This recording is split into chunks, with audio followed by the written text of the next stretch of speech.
morning, everybody. Is my microphone working? Great. My name is Brian Johnson. I'm the board secretary, and we're going to convene our meeting here today. And this is the first time that we have done it in a very long time without Jane Dolan or Mike Valines. 14 years for Jane, 16 years for Mike. And I want to recognize them. We will do something special for them later this year, so stay tuned. We have Michael will be monitoring the crowd questions, and we'll be working with the control room because we have a couple people remotely. We will have a quorum, and Jeet is going to explain how the quorum rules work with remote participants. Thank you, Secretary Johnson. Can everyone hear me? Pursuant to, a little closer. Okay. Pursuant to Bagley-Keene Open Meeting Act, 4 board members must physically be present at the physical location in order to establish a quorum. However, Bagley-Keene also provides that a member participating from a remote location may count towards a majority if the member has a need related to a physical or mental disability and notifies the state body at the start of the meeting of their need to participate remotely. Given that we have 2 board members here remotely who cannot make it here today, I'm going to call on them each individually. First, board member Countryman, can you state that you are unable to make it here today and whether or not you have anybody in the room present with you? I'm unable to be here today, suffering from broken ankle, and I'm alone in the room here today. Thank you, board member Countryman. And board member Griego, would you also state the fact that you cannot be here physically present and whether or not anybody is in the room with you? I promise you, Joe and I did not arrange this way, but I actually, I'm at my residence, in my room alone. I broke my leg, my right leg, and so I'm unable to attend the meeting other than this way by Zoom. Thank you, board member Griego. And so now the board will take a vote to accept this exception and establish a quorum. Somebody going to call the roll? Somebody going to make a motion? I'll make a motion. I will second. Moved and seconded to accept this quorum. We do it by a voice vote. Should you want to call it out? I'll call the roll. Okay. Chris will call the roll. Member Andrews? Aye. Member Bosler? Aye. Member Griego? Yes. Member Countryman? Yes. Secretary Johnson? Aye. We have a quorum. Moving on to agenda item number 2. Excuse me, Brian. Yes. Could you speak more directly into the mic, please? I can try. Okay. It sounds better. Okay. We have a quorum. We're moving on to agenda item number 2, welcome, introductions, and announcement. And my understanding is that Chris does have announcements this morning. Thank you, Secretary Johnson. Yes, I have 2 welcomes today. So first, Julian Bañez is the newest engineer joining our inspection team. He brings valuable experience from the private sector, the U.S. Army Corps of Engineers, and work with DWR. And he will be supporting our efforts throughout the Sacramento Basin from the Delta to Redding. We're excited to welcome him to the organization and look forward to the contributions he will make to advancing flood protection in the Central Valley. Welcome, Julian.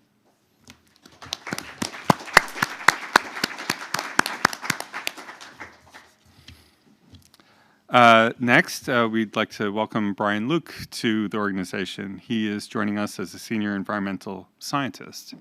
He's assuming the role as the board's tribal liaison within the environmental services section.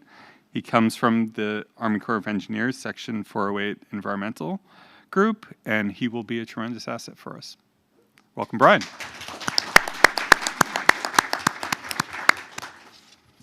And that's all the announcements I have today. Thank you, Chris. Welcome, both of you. To review the agenda, after this, we will review and approve minutes. We have a consent calendar that Michael will explain. We have public comment for items that are not on the agenda as item number 6, a legislative update, presentation from the Corps of Engineers, and then we have 4 board items that we're going to do in a slightly non-traditional way. We have information and action, and you probably figured out that's because they're paired, and the info items are relevant to the action items.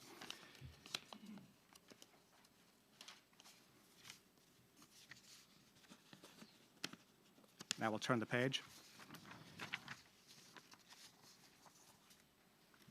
Update from the Department of Water Resources, staff activity reports, board comments, and committee updates, upcoming meetings.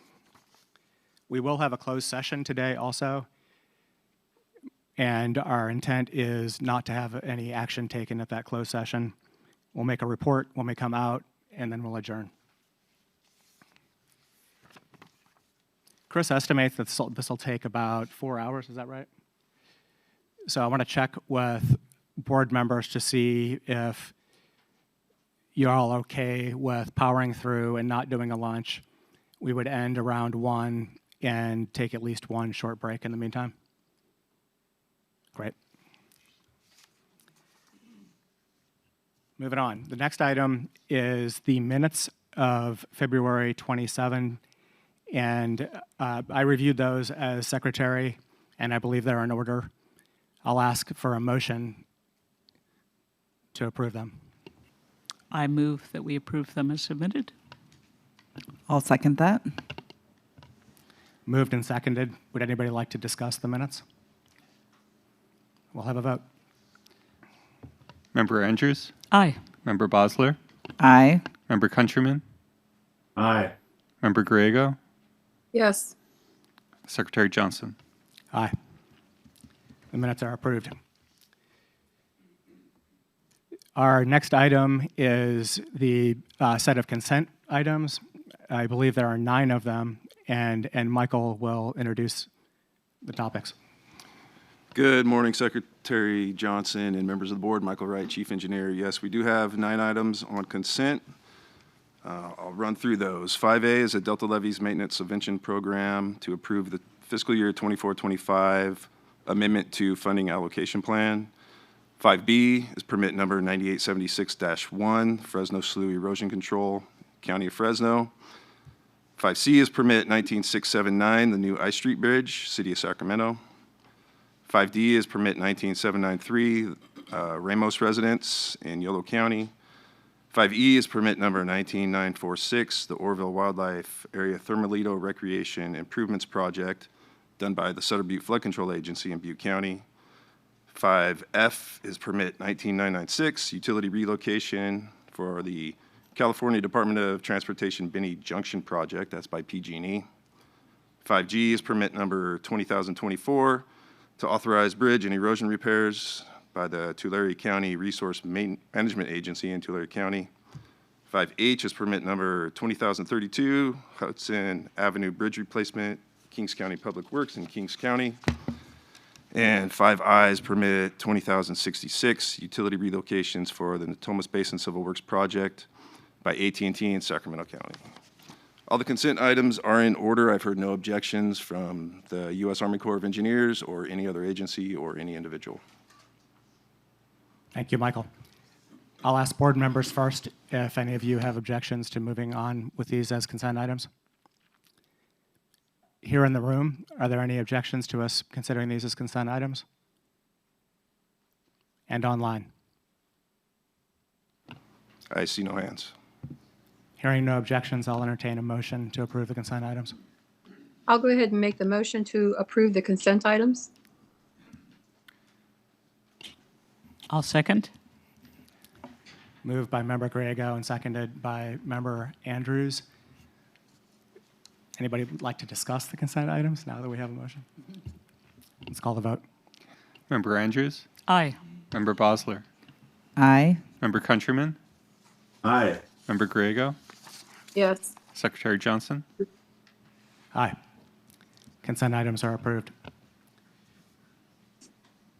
Our next item here is public comment, and this is for topics that are not on the agenda. If you're here to comment on an agenda item, we'll call on you and you'll have a chance at that time. This is for things that are not on the agenda, and we aim for 3 minutes on these. I have 2 comment cards. The first one, Padra Tara Fard. Please come up. State your name into the microphone for the transcript. My name is Padre Terraford. My speech is about 4 minutes long. I was wondering if that's okay or if I should cut some of it back. If it's really 4 minutes, go ahead. Okay.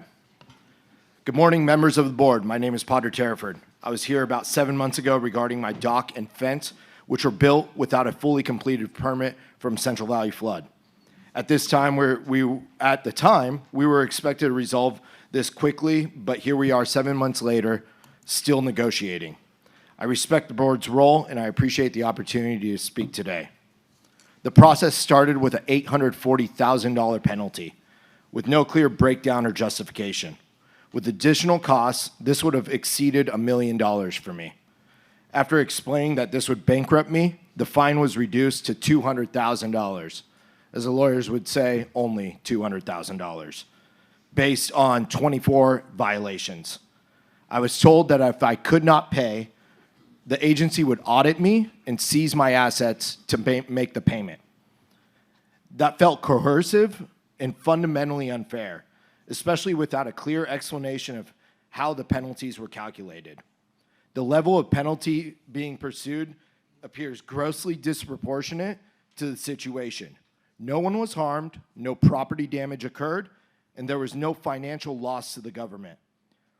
This raises serious concerns about excessive penalties and their constitutionality under the Eighth Amendment. This also feels punitive, targeted, and discriminatory based on an assumption of my socioeconomic status. Beyond the financial impact, this has taken a severe impact on and emotional toll on me mentally. The prolonged pressure and uncertainty have made this feel like an ongoing mental punishment on top of the financial burden. This situation has weighed heavily on me and has significantly impacted my life. My business has suffered as a direct result from a lack of focus. I've had to lay off 5 employees because of this situation. I've already paid a significant price financially, professionally, and personally. This has been one of the most difficult experiences of my life, and I do not understand why the response has been so severe for an honest mistake.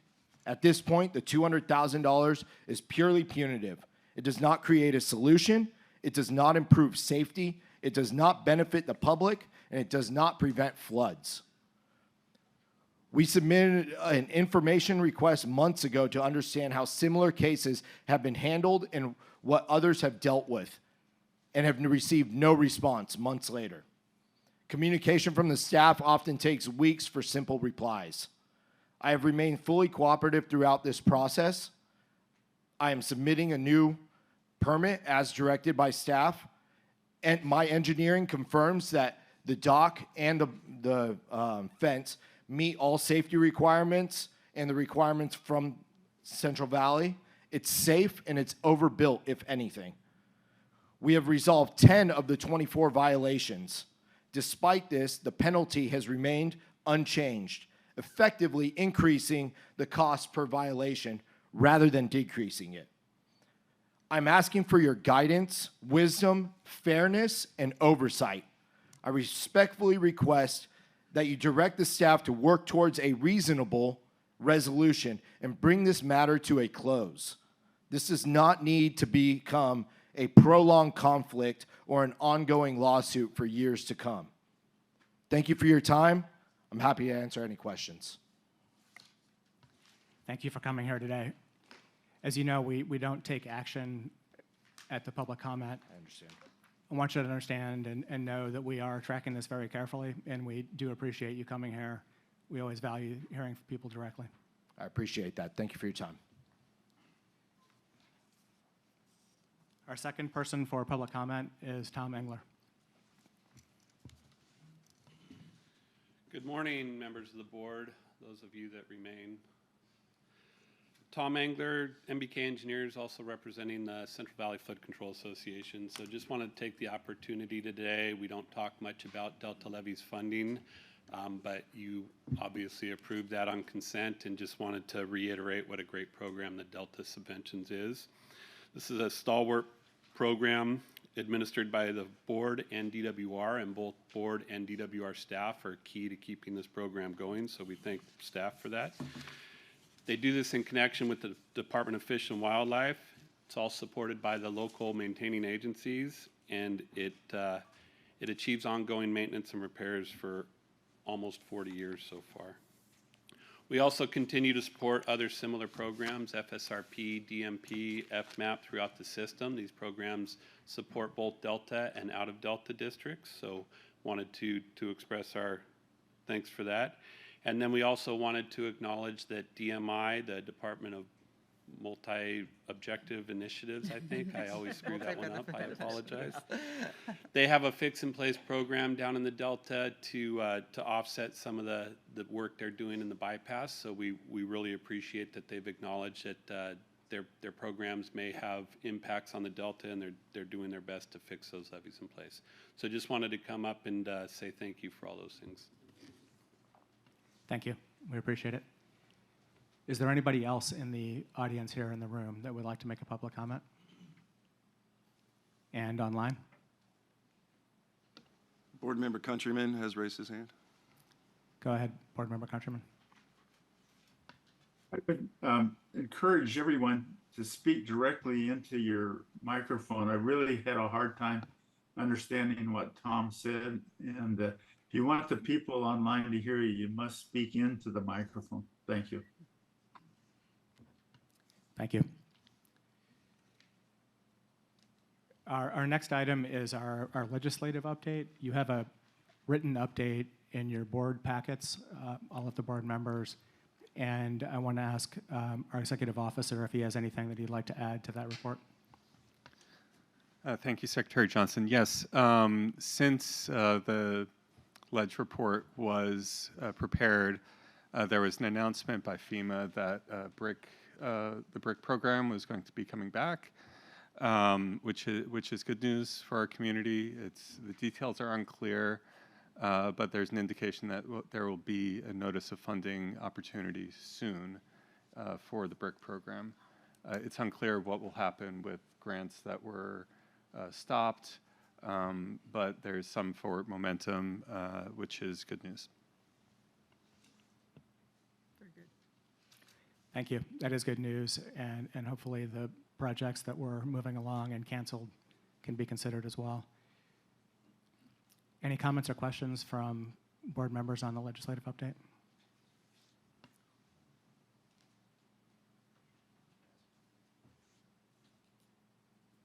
Keely, I think your microphone's on. Well, I'll say something then. No, I mean, I think it would be remiss to not talk about the memos that came out. They were pretty significant.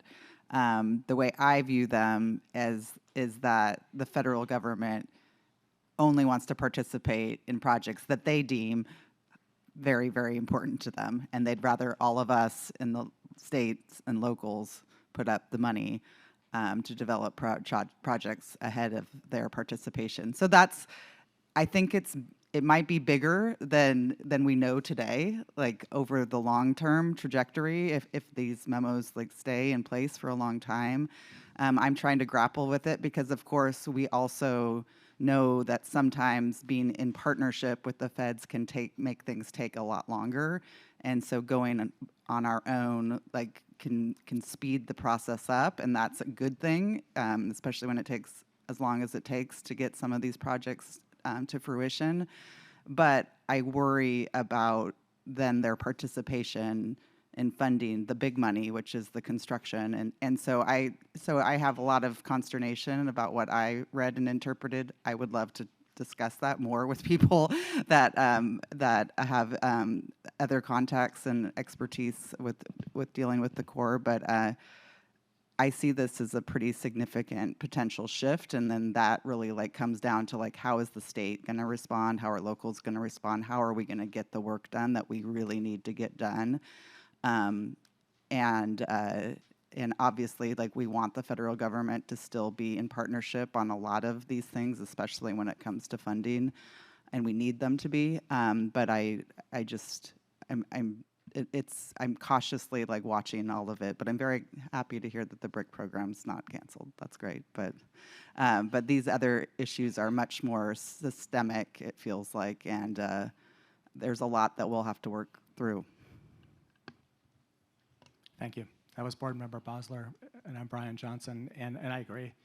I think there are things in there that are troubling or potentially troubling, and also a handful that are possibly really good opportunities for us. And so we look forward to hearing more about that. Board members Countryman or Grego, do you have anything? Hearing nothing. Any comments from Mary Jane? No, I just want to say that I agree with Member Bosler. Very scary times when it comes to this type of infrastructure. But I'm really happy to hear the BRIC is coming back. The BRIC funding is coming back. Thank you. Thank you. Apologies for talking over you earlier. Is there anybody in the room or audience members online who would like to comment on these items? Okay, seeing nothing, we will move on to agenda item number 8. This is a presentation of the U.S. Army Corps of Engineers levee inspection results for Reclamation District 0070 and 1660. And our board staff, Jeremiah Peak, will introduce the topic. All right. Good morning, Secretary Johnson and members of the board. My name is Jeremiah Peak with the Deferred Encroachment Compliance section here at the board. Today I'm here to present on the levee system RD70 and RD1660. We're also joined by the district engineer, Tony from MBK. Next slide is the system map. So here is the system. The system protects the area from the Tisdale Bypass to just south of Colusa, including the town of Meridian in Sutter County from flooding, from the Sutter Bypass, Tisdale Bypass, from Butte Slough, and then, of course, the Sacramento River. It's just west of Yuba City, and that concludes my intro to the system. So next up is Mauricio. He'll pick it up from here, and then I'll wrap it up at the end. Thank you.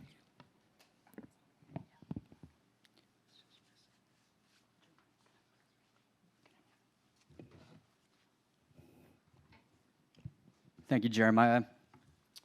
Good morning, members of the board. My name is Mauricio Luna. I'm a civil engineer with the inspection section at the Army Corps. So this slide here shows the levee system divided into 5 segments, totaling about 40 miles.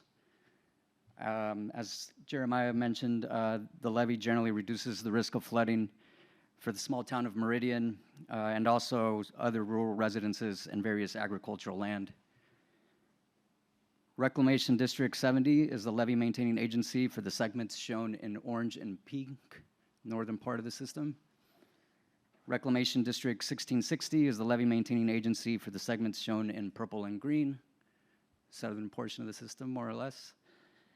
And the Department of Water Resources is the levee maintaining agency for the segments shown in yellow down at the southern boundary of the system. Next slide, please. This slide here shows the report card for our inspection. The report card identifies the overall rating of each levee embankment category for each of the 5 segments.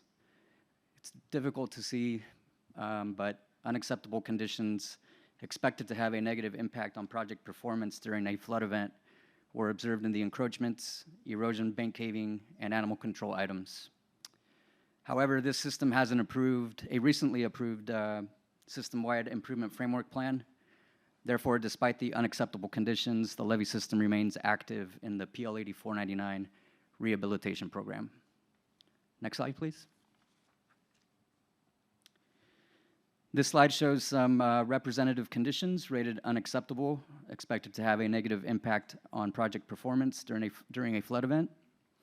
Let's focus on photo number 1. Several pipe crossings were rated unacceptable due to pipe integrity test results or lack of waterside closure.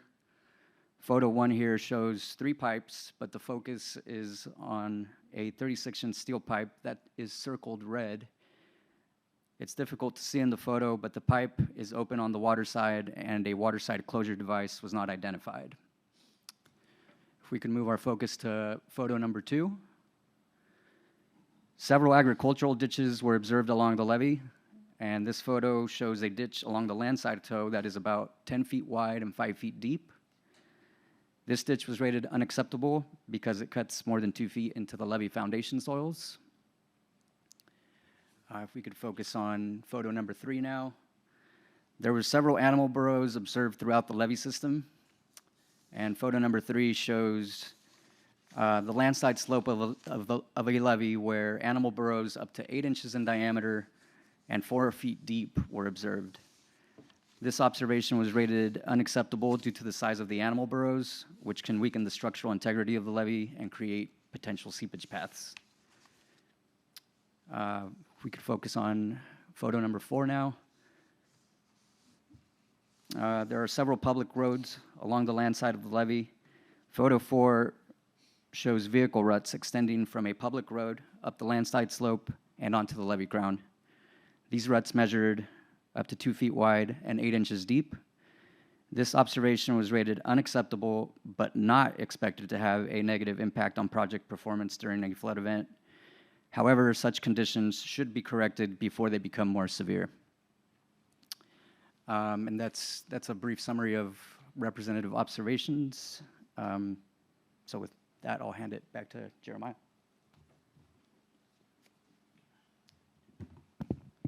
All right, thank you, Mauricio. So going into the details of the Army Corps report card here, as usual, we have these sections that have improved since the last inspection from 2012 to the current inspection in 2021, highlighted in green. So if you see the first row there, all of the operations and maintenance manuals highlighted in red have improved to acceptable. Next slide, you'll be able to see the highlight there. So everything in that general category for the system is now acceptable. And then on the next one, we have slope stability. That's improved for 2 separate segments there. And then sod cover has improved for the last segment on Tisdale, Sutter Bypass. That's the next slide. And then cracking has improved for 2 segments on the next slide. Riprap preventments and bank protection has improved across those 4 segments. And then finally, at the very bottom there, you can see that seepage has improved for all 5 segments. And so I asked into that a little bit, since that was pretty significant. And it appears that this is due to historic sand boils that were identified in the previous report. They were shown to the district, and then the district went out, looked at them, and they found that they were, in fact, animal burrows. And so the animal burrows were repaired, and then when the Army Corps went back out, there was no evidence of any ongoing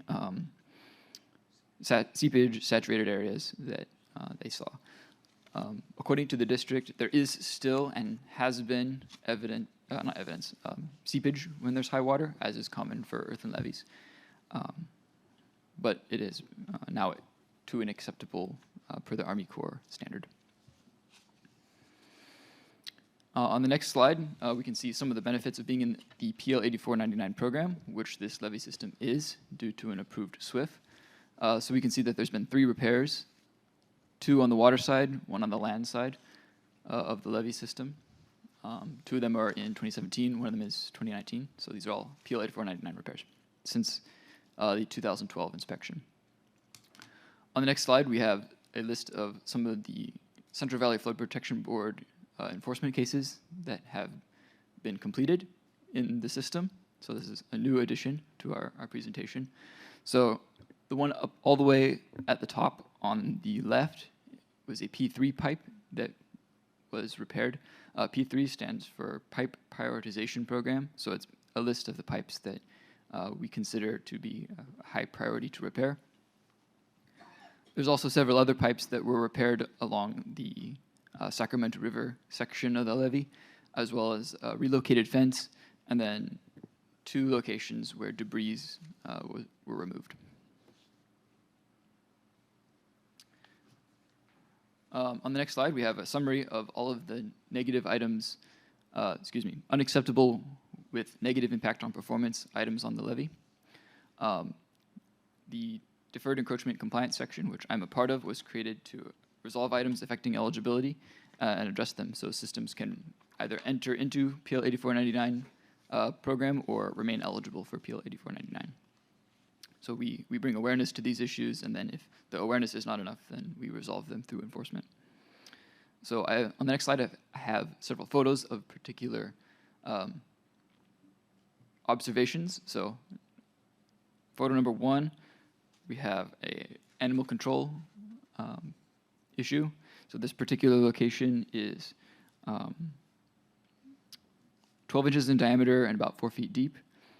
About 30% of the unacceptable with a negative impact on performance observations were animal control. In the next photo, photo number 2, this is actually the P3 pipe that we saw on the previous slide. So this is a before photo of what it looked like. And then on the next slide, we can see what it looks like after. There it is. So that's the after for that, that case. Let's see. Number 3, this is of a 10-inch steel pipe. The waterside pump house is missing a pump. The land side is of the pipe is open. The water side has a steel plate covering it up. The USIP program with the DWR, USIP standing for Utility Crossing Inventory Program, has also rated this pipe as urgent, which is their highest rating. It does have a ABO permit, and it also appears in the core as-built. And then finally, photo number 4 is of a ramp. This ramp also has an ABO permit and appears in the core as-built. However, it has depressions which are 16 inches deep, and it also cuts 26 inches into the slope of the levee. Noting from my conversations with the district, the animal control observation, and then on the Army Corps slide, that observation where the vehicle tracks are going up the slope have been repaired since the inspection. However, they do reoccur. Overall, the system remains eligible in PL 8499 through the system-wide improvement framework. So a big thanks to the maintainers for putting that together. And that is the end of my presentation. So if you have any questions, feel free to ask me, Mauricio, and then the district engineer, Tony from MBK, is also here if you have any questions for him. Thank you. Thank you so much. Appreciate that. I will turn now to board members for any questions of the presenters or comments on the item, starting in the room. And online. I'll come back to you. No, just obviously a lot of activity on these sections of levee that is in the positive, in improving the conditions. I always worry still about the encroachments line because I know we have a huge part of that. And so I think it was hard for me to tell from the presentation, like it looks like there's been a lot of encroachments that have been addressed since 2012, but like are there plans around some of the most worrisome ones? That sounded like one of them was a high priority on the one list around utility pipes. So it would be helpful to have any clarity about anything that's pending with us that we're working through. I think the district engineer would have a better answer, but I believe everything in that inspection is required to be a part of the SWIF. Is that correct? Yeah. So there would be plans for everything that's rated unacceptable with a negative impact on performance. Thank you. Board Member Countryman, I believe you have a comment. Yes. I was really concerned by the animal holes. Those look like beaver dents or something in there. They're really large holes. It's a little hard to hear some of the presentation, but did you say they've all been corrected, all the animal holes that we've seen? I talked with the district, and they said that they believe all of those have been resolved. The district is repairing the animal control observations, and those images are from 2021. So That's good, because holes that size could definitely fail the levee. So I'm glad that's been taken care of. Thank you. 4 feet deep is pretty deep. Right, thank you. Any other comments or questions from board members? Okay, and from the audience here in the room? Board Member Griego has her hand up. I'm sorry. Board Member Griego. Thank you. Looking now that we know that the BRIC funding is going to be restored, was any of the segment around this system, did they have an application for the BRIC funding? I'm curious. I'm hearing no. Okay, thank you. Thank you. Do we have any other comments or questions from online? I see no hands online. Thank you. Having no more questions, we'll thank you for your time here. We really appreciate it. Thank you, guys. Thank you, members of the board. And thank you to the tech team for being real quick. Apparently we do. Please come forward and state your name for the transcript. Sure, thank you very much. Secretary Johnson, members of the board, my name is Tony Diaz with MBK Engineers representing Reclamation Districts 70 and 1660. Wanted to take some time to thank you all and thank the Corps and Jeremiah board staff for putting this presentation together. Just wanted to build on the current status of the ongoing operations and maintenance and SWIFT items that are being addressed by the board. To Board Member Griego's comment, with the reinstatement of the BRIC program, there has been a lot of coordination with both RD70 and 1660, their general manager, and their boards to evaluate potential funding opportunities. There are several pieces of critical infrastructure, namely the pumping stations, that would be a prime candidate to look at potentially replacement or repairs, along with the small communities program and the feasibility studies that were completed previously. So that would be something that we could work with the boards, plural, to submit an application to BRIC. The other ongoing item for both reclamation districts is a updated 218 assessment that's likely going to happen later this year to reset their assessment rates to update their funding for operations and maintenance. That was last done in 2012, so that is waning, to say the least. They also have several DMP agreements with the Department of Water Resources to address system features, namely irrigation pipes and gravity flow drainage features. So they continue to work in coordination with DWR to remove and replace and also install care-in-place pipeliners throughout the system. Additionally, in 2024, under DWR's FSRP program, they, both RD70 and 1660, implemented approximately 5 miles of gravel roadway surfacing. And under the 2019 storm damage repair, they recently completed an erosion repair on Butte Slough. So this is an ongoing procedure to support continued eligibility under PLD 499, and just wanted to take some time to thank the board members and the Corps and board staff as well. So thank you very much. Thank you. That was very helpful. Now we'll turn to the next agenda item.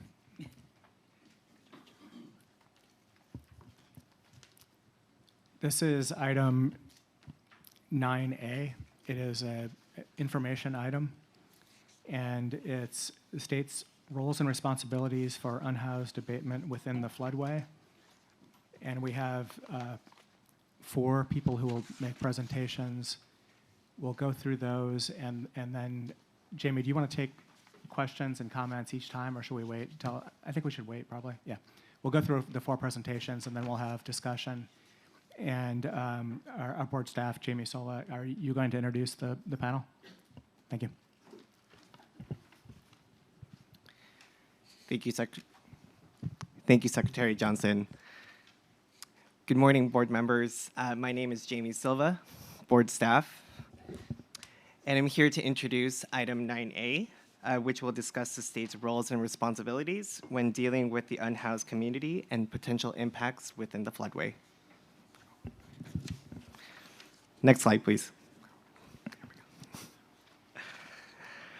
I'm joined today by Megan Marshall, Executive Officer of the California Interagency Council on Homelessness, Lawrence Sanity, Division Manager of Flood Operations with the Department of Water Resources, and Captain Alan Gregory of the Northern Enforcement District with the California Department of Fish and Wildlife.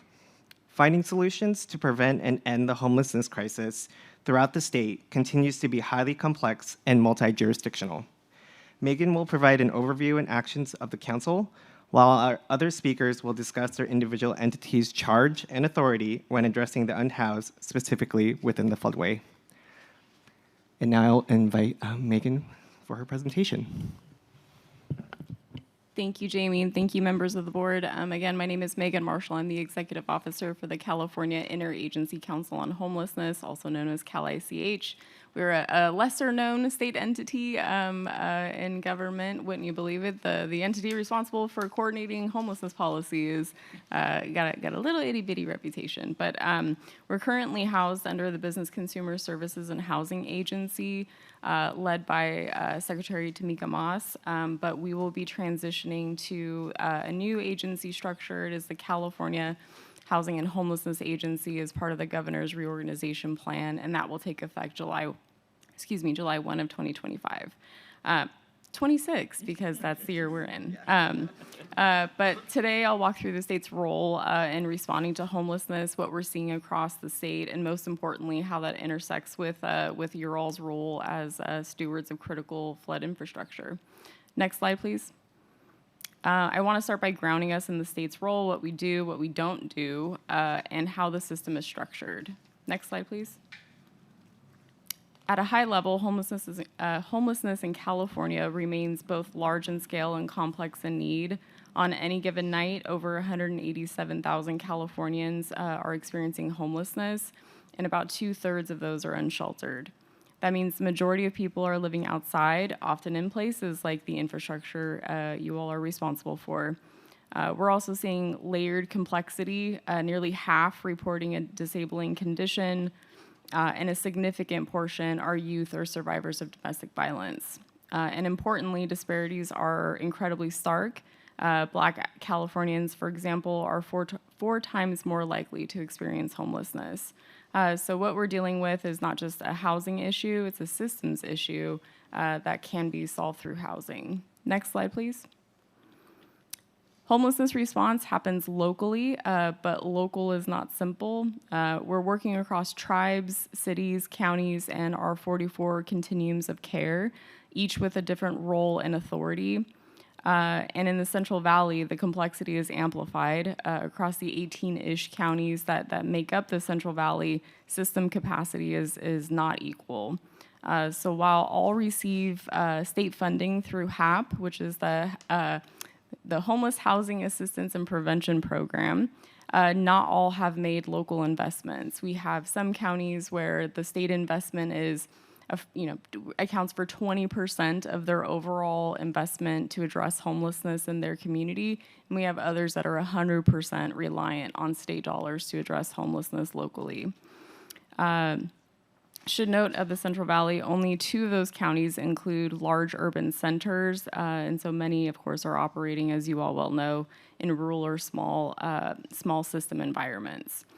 So coordination here is not plug and play, it's highly dependent on local capacity. Next slide, please. I will not go over each of our statutory roles and responsibilities, but we exist simply to connect the systems across the state. In statute, we're responsible for aligning resources, coordinating across agencies, and ensuring accountability outcomes.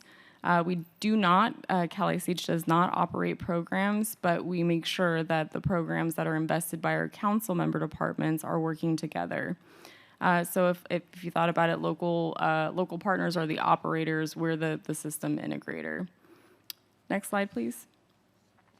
So that coordination role is reflected in who sits at our table. We bring together 19 state entities from housing to health to transportation, as well as 2 legislatively appointed community experts. And that is, this is not the entirety of the state's investments in housing and homelessness, but this accounts for roughly 97% of it is who's been named in statute as council member departments. And so again, these are department directors, these are cabinet level secretaries. Next slide, please.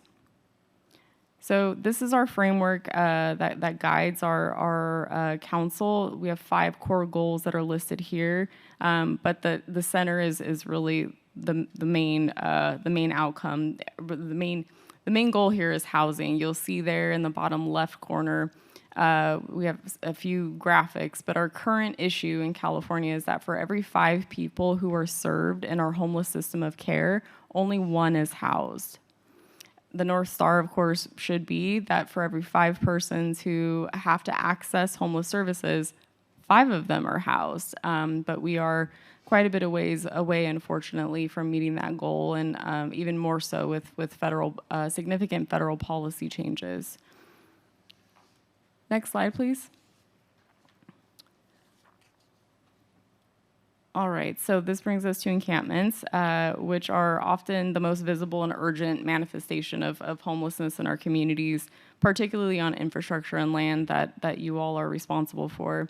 At the state level, one of the primary ways we coordinate across government is through SAFE Task Force, which is a state action for the facilitation of encampments. SAFE is not an enforcement effort, it's a coordination model. It also did not come with new funding. You wouldn't believe the emails I got from cities and counties across California said, I would like to participate in SAFE Task Force. And we said, I don't think you do, when you know that this is meant to address large visible encampments on state right-of-way with no additional dollars, just leveraging the existing infrastructure in those communities. So again, it relies on the existing capacities of local systems, particularly their ability to make shelter and services immediately available. But so our core partners on SAFE Task Force, in addition to CalACH, are council member departments, Caltrans and Office of Emergency Services, as well as our colleagues from Health and Human Services. So we partner with our local governments and service providers to identify a large, highly visible encampment that exists on state right-of-way and bring those wraparound services to address. So it's specifically, again, concentrated on state right-of-way. But the approach is very straightforward. It's identifying sites based on risk and condition, coordinating with our local partners, ensuring outreach and housing pathways are a part of the response, and align timing and roles across our agencies. So the key lesson from SAFE has been that outcomes improve when agencies move together rather than independently. Next slide, please. And that same principle is reflected in the state's encampment guidance, which I'll walk through. And apologies to the audience for the incredibly small text, but I believe the board received copies of the great in your packets. So the state's approach to encampments is grounded in clear, consistent guidance, and importantly, that guidance is reflected in the governor's executive order N-124. CalACH developed our encampment guidance that's referenced in that executive order. So what we're talking about is not theoretical. It's already informing how the state has and will continue to approach encampments on public land. So I understand that you all today are considering adopting a policy similar to our councilmember department of Caltrans, and that alignment is important, and this guidance is designed to support exactly that sort of approach. But at its core, the guidance emphasizes coordination with local partners, person-centered, housing-first approaches, awareness of available shelter and interim capacity, and clear notice with respectful handling of personal property. So the through line is incredibly simple. It's just encampment response should be coordinated and connected to pathways of housing, not just focused on removal. Otherwise, we're simply moving the problem. Next slide, please. So research from UCSF, who we're very fortunate to have Dr. Margot Kuchel from UCSF's Benioff Institute as part of our council. But their research reinforces this. Clearing sites without a plan leads to repeat encampments. It drains resources. And the key concept here is site activation, meaning that once a site has been cleared, persons have been rehoused or at least placed in interim shelter. The site needs to be activated for whatever its intended use is. In instances such as a state right-of-way that Caltrans is responsible for, it's largely the freeway. And so just ensuring that folks cannot easily access some of those spaces that are incredibly dangerous, not just for persons experiencing homelessness, but of course for folks on our roads. Otherwise we're just cycling the same problem in different locations. Next slide, please. So with that context, I just want to close with what this means or could mean for your board. Next slide, please. These are three things that you all can certainly consider. We're happy to support you in. Doesn't require new funding or authority. The first being know your system before you need it. Knowing who your city and county outreach partners are before you're in a situation, because it doesn't work if you're building it in real time. We hear more often than not, departments who are not part of our council will say, well, I talk to the county all the time. I talk to the city all the time. Very unlikely you're talking to the right people. It is more likely than not you're talking to folks in public works. You're talking to folks, of course, in the water districts. Perhaps it's parks. It is highly unlikely that you're connecting to the appropriate county departments who oversee these homeless investments from the state. The second being coordinate before taking action. So no encampment action without notifying partners first. And that one step alone significantly reduces displacement and repeat encampments. Number three, and finally, pilot a safe style coordinated response. And we would suggest selecting one or two sites along your many, many thousands of miles of waterways and flood zones to test a coordinated multi-agency approach to learn from it. And again, this is something that Cal ICH is happy to support you all with. So none of these things changes your role. We would say that they're additive and connects to the systems around you, so your staff isn't exhausted by circling around the same issue. So next slide, please. So before we close, I just want to emphasize that we've built tools specifically to support the kind of coordination I've talked about today. Our website has a tremendous amount of practical resources for partners navigating this work. On our website, you can access the encampment guidance, which, again, members have in their packets. You can access our newly launched statewide homelessness funding navigator and funding calendar. Both of those things will help you all and the folks that you work with understand the tremendous amount of money that the state has made available to communities. And last but certainly not least is our statewide action plan, which includes all of the state's investments and the progress that our council member departments are making in those areas. So tools are there to help you to connect to the system and not have to build from scratch. So there's, again, any opportunity to support coordination, connections, problem solve, etc. We're here as a partner. Truly don't know how Jamie found me, but I got a call, it feels like 6 months ago, and I was like, the Central Valley what now? And so very impressive. So he has my cell phone number now, so here to stay, I think, as long as my number doesn't get changed. So anyway, happy to take any questions or turn it back over to Jamie. Thank you. We're here to bring the obscure state agencies together. Thank you so much, Megan. Next slide, please. And so now I will invite Division Manager Lawrence Sanity to speak on the Department of Water Resources. Good morning, everyone. Again, I'm Lawrence Sanity with California DWR with our Division of Flood Operations.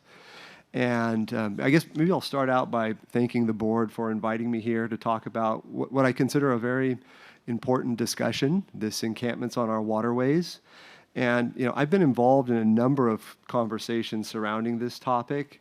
And what I've learned is that there still remains a fair amount of confusion around the roles and responsibilities that each entity plays. And it's not surprising because, of course, this is a geographic space where numerous entities overlap. However, they all have very different responsibilities, authorities, and missions. So what I'm hoping to do with my presentation today is just define DWR's role in this space on our waterways and also describe how we interact with these encampments as we go about fulfilling our responsibilities. So next slide, or is there a, thanks. Okay, so I just wanted to show a map of the area we're talking about here. This is the Sacramento River Flood Control Project, and the lines delineated in blue are the channels that the Department of Water Resources has responsibility to operate and maintain. It's a very large geographic space. This represents dozens of tributaries, comprising over 1,200 miles of waterways and over 30 structures. So just wanted to kind of give some scale, and within this footprint, this is where we tend to find these encampments. We can jump to the next slide.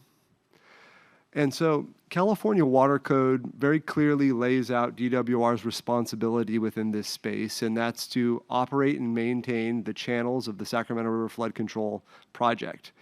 And what that means to operate and maintain is partially defined by this code of federal regulation we put on the board here that contains the operation and maintenance manuals, the O&M manuals for this system. This specifies two key things, and I'll note that these manuals, they exist for each of these channels or facilities, however you like to refer to them, and they vary. As you would imagine, these streams are quite different.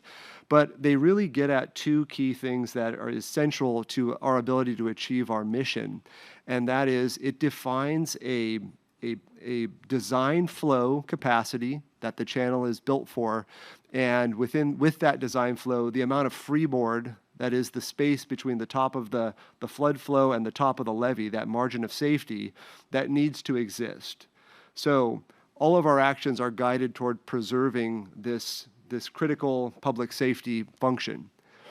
Next slide. Okay, and so how do we go about doing that? How do we ensure that this design flow is preserved? Well, there's a number of key routine channel maintenance activities that allow us to accomplish this. I've listed the key ones here, and at the top of the list, vegetation management is probably no surprise to many folks here. As dense vegetation and woody materials begins to grow within these channels, the hydraulic resistance that creates limits the amount of flow that can pass safely. It essentially raises that water surface elevation, encroaching into this freeboard space, this margin of safety I described on the top of the levees. And so when we observe and monitor for this, when we see that it's reached a level that needs to be addressed to maintain our responsibility, we go in and we conduct our maintenance activities. Erosion and scour is another important one to note here, as obstructions within a channel, like a fallen over tree or something else that might cause the flows to divert from their normal flow path and sometimes into the adjacent levees, causing erosion and degrading the integrity of the levee. This is something that we, as part of our responsibilities, need to go in and address, remove that flood threat. And then the last item here, sedimentation is a longer term process. As different cycles of high water flood events happen over the years, sediment within the upper watersheds, they begin to migrate down into the channels within our valley floor. And as that sediment accumulates, over time it can reduce the capacity. So this is another thing that we're monitoring for, and when a certain threshold is reached where we determine that it's going to limit our ability to pass this design flow, we go in and conduct a sediment removal project. So all of these are aimed at the same thing. It's preserving that ability for these facilities to transfer what I consider hazardous, large volumes of flood water past our communities and out of the system. We can jump to the next one. And so, I mentioned kind of what they are, but there are a number of challenges in executing these. And I'm not going to go through all the challenges here besides the last one, this homeless encampment, which is a challenge. And I'll focus on that since that's the focus of our discussion here today. So first, I'll start by noting that it's not the encampment themselves. This is a common misconception about it. The presence of the encampment itself is not the flood threat that we identify. What it is an impediment to us addressing what are the underlying flood threats, the vegetation, the sedimentation projects, etc. So regardless, though, oftentimes when we come out and we recognize there's a need to address some maintenance in the channels, we may find encampments that have either been established in or around these areas which prevent us from doing this very important maintenance. So what we do is the department, we do not have a mechanism to remove these encampments. The first thing we do is we reach out to our local partners, the cities or the counties, and ask law enforcement to remove the encampments. Once that's been coordinated, we have a contract with a hazmat consultant that would come in and then remove any harmful materials that we wouldn't want to expose our maintenance workers to, such as needles or other hazardous material. That can be a costly, expensive process, and it does take time also. But once the area has been cleared, then finally our crews can come in, address the issue. If it happened to be vegetation, mow, clean the area, and move on. And once we vacate the area when the maintenance is done, these encampments can come right back in and inhabit the same space, now maybe freshly mowed for them, right? So now as we survey the area and look at this same space where we just maintained and have an encampment removed, we don't have any justification based on our authority, based on our mission to go in and have the encampment removed. So it is sort of a perpetual problem here, and this is a challenge we've been struggling with, because when we need to conduct this critical maintenance and encampments are there, it does extend the time it takes to complete this, as well as the cost. But I have been making a lot of references to like design flow, and you all heard of low flow. So if we could jump to the next slide, and I don't have too many more slides to go over, but I wanted to kind of show this graphic to help hopefully clear up some of the misconception about when all of us collectively that are talking about this homeland encampment problem, what we mean when we talk about like a flood threat or a flood concern. So this graphic on the screen, this is just an example of a levied channel system. It's not in relation to any of the channels we maintain, but it's a good representation of one. And so on the top there is I think what we would consider a low flow condition. You can see the water is just kind of down in a base channel. The levees are dry. This is the condition you'd see if you went out to these channels today and looked around. Now, on occasion, we'll get calls from the community engaged in trying to address this encampment problem, where they'll say, they'll observe that down in one of these low flow channels, there'll be some obstruction, some personal belongings, shopping carts, pallets, whatever it may be, that is obstructing this flow that you see on the screen there, and perhaps causing it to move out into areas that are dry on the graphic. Now, to a regular person, it makes complete sense that, hey, there's something obstructing the water, it's moving to a space, getting it wet, it's flooded.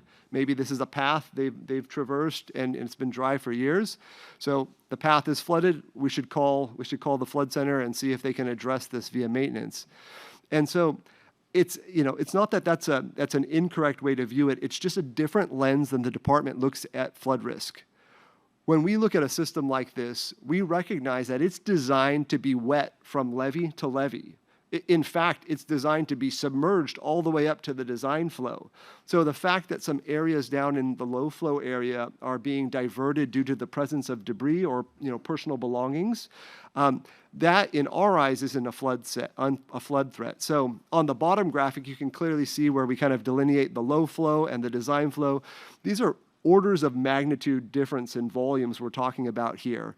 And when the system is operating at its design flow, conveying those hazardous waters past our communities, it's really what we're looking at is anything that would affect that line, that design flow line, to creep up into this dangerous territory in our freeboard.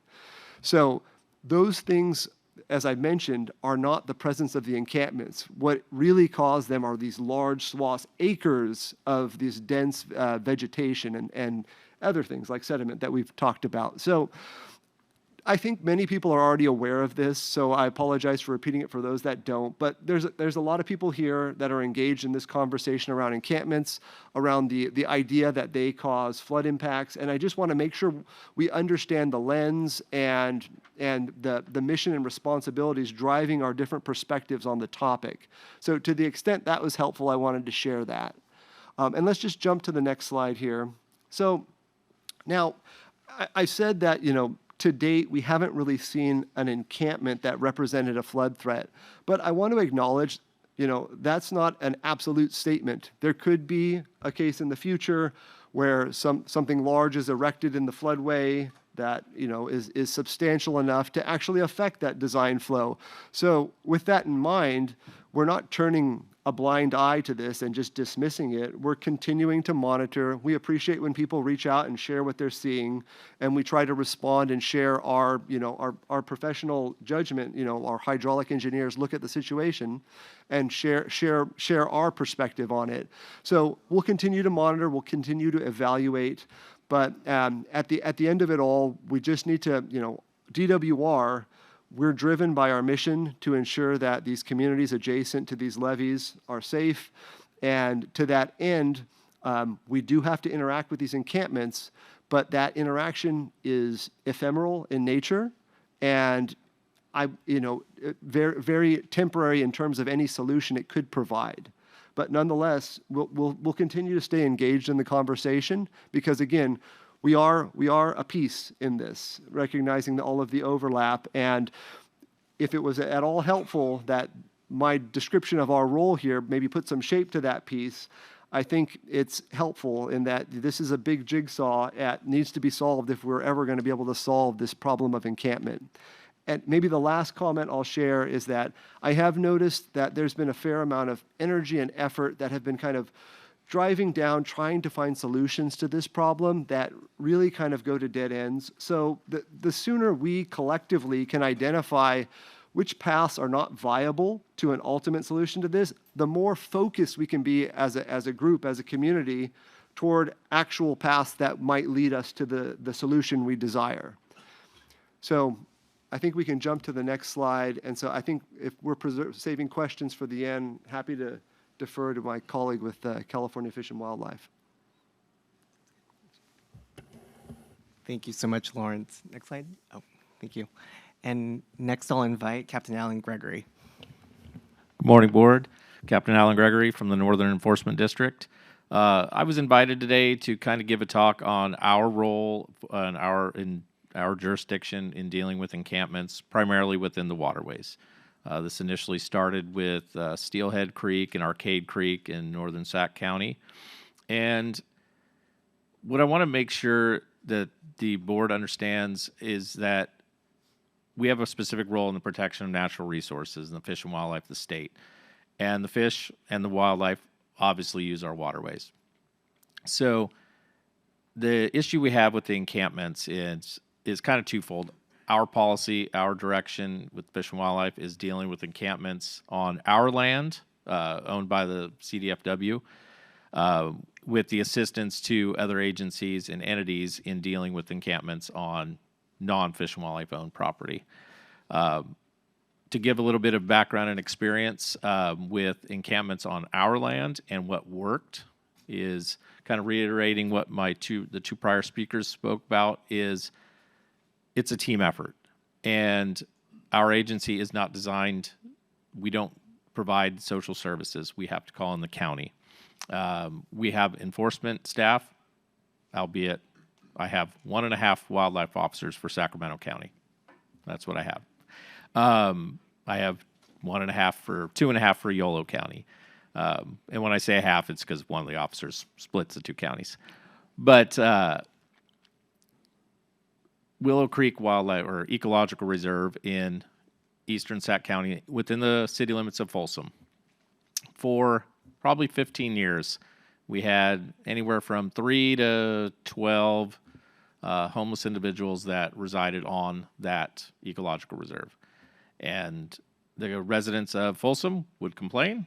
We would go in, we would post notice, we would go in, we would evict them from the property, we would go back in, do a cleanup. The individuals would move. We would offer services, and they wouldn't accept. They would move to another vacant parcel, at which the city of Folsom would go evict them from there, and they would come back to ours, essentially creating this pinball effect back and forth for about 15 years.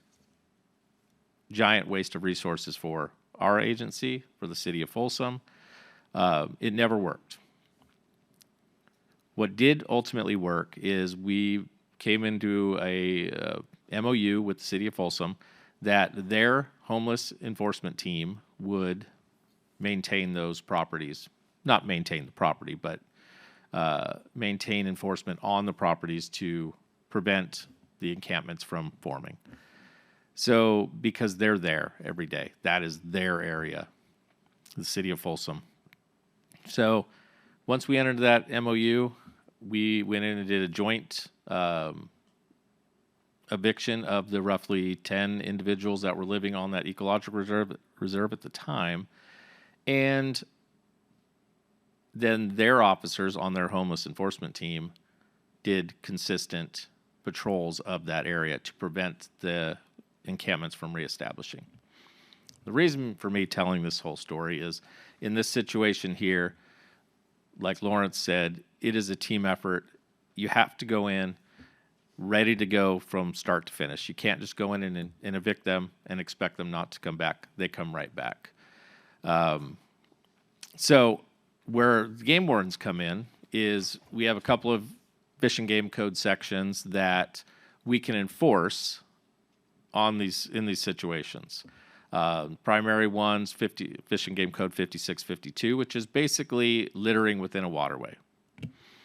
There's some nuance to that when it comes to homeless encampments. We are dealing with people's property. And just because it's near a waterway doesn't necessarily mean it's abandoned, doesn't mean it's litter, doesn't mean it's rubbish. It may be rubbish to me, but it's not rubbish to them. It's their property. So wildlife officers would have to sit there and watch them throw trash into the waterway to basically show it was abandoned. No agency on the planet is going to do that for litter. If we see it during our patrols, we'll take action. Another section is Fish and Game Code 5650, which is basically pollution, which lines out a series of specific pollutants, and then a general section that talks about any material deleterious to fish and wildlife. That's a very broad section, but the things that the encampments are bringing are not generally deleterious to fish and wildlife. We talk about fecal matter, we talk about bathing, not necessarily deleterious to fish and wildlife in the amounts that are going into the waterway. Another section would be Fish and Game Code 1602, which talks about stream bed alteration. Any significant alteration to the bed, bank, or channel of a waterway would be a violation of Fish and Game Code 1602. A lot of legal precedent on the definition of what means significant. Somebody flattening out a surface would not be considered significant in our experience when dealing with the court. Purpose of me saying that is a lot of these sections don't apply to homeless encampments. So general enforcement, we could go out and write citations to individuals who don't have an address, who aren't going to show up in court, who are going to get a warrant issued for their arrest. Maybe they're going to get found, and maybe the jail is going to accept them based on their warrant in court, from the court. The jails are not accepting warrants, bench warrants for littering.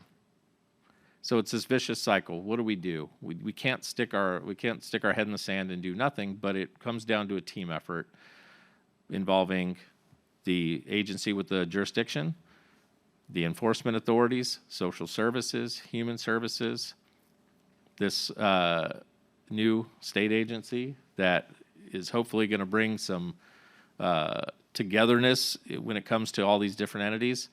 That way we can address the problem.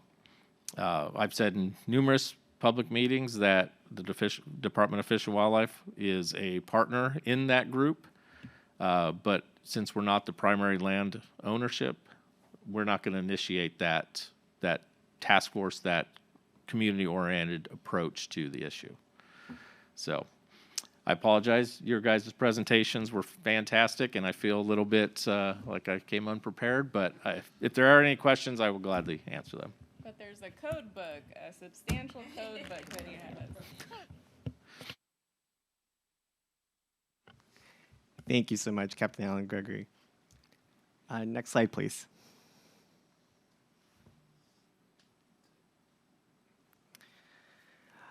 So again, Jamie Silva, board staff. So I'll be speaking to the Flood Board's authority and jurisdiction regarding this topic.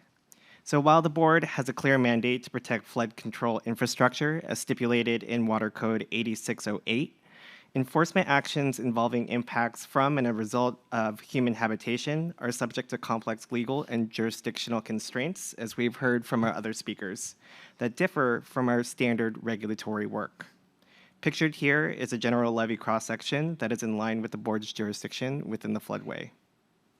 So encampment establishment within the zone of interest often pose a challenge for local maintaining agencies to perform levee maintenance, unlike permanent alterations or changes to the levee embankment. Administrative enforcement against unhoused individuals differs significantly from standard structural encroachments like unpermitted sheds or fences, which are tied to a landowner that are more typical of the board's enforcement program. The assessment and collection of administrative civil penalties, a key deterrent in the board's program, is largely ineffective and impractical could it be applied to unhoused individuals. The board relies on coordination with our local maintainers, law enforcement, and health and human services to provide a wraparound services when dispersing these encampments. In response, board staff has developed the Sacramento and San Joaquin Drainage District Property Abatement Program, which you will hear more of in the next agenda item. Next slide, please. So I wanted to highlight recent coordination that board staff has participated in. So on December 12th, Senator Ashby's office coordinated an interagency coordination meeting with DWR, the Flood Board, CDFW, local interests, as well as our flood control agencies, specifically centered around Steelhead Creek and Arcade Creek, like we had brought up. But this centered more towards, getting the around how we can coordinate between all of our entities, because as we have heard from our other speakers, it's not just one agency's, one entity's responsibility. It's a coordinated effort with us all. And so on January 12th, myself and our chief engineer, Mike Wright, met with River City Water Alliance to discuss signage within the floodway. And we had explained how difficult that may be implementing permanent signage within the floodway due to our regulations, as well as the federal interest within Steelhead Creek and Arcade Creek.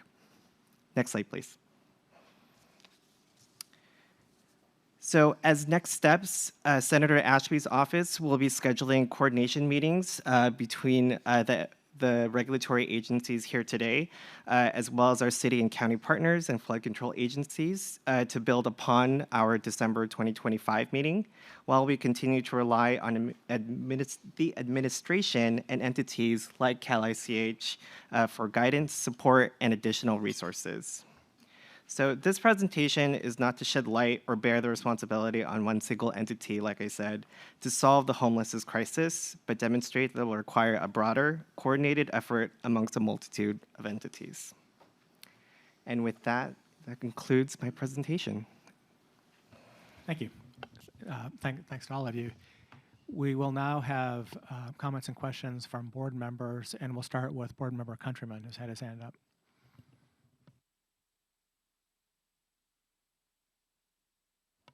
Joe, can you hear me? Go ahead.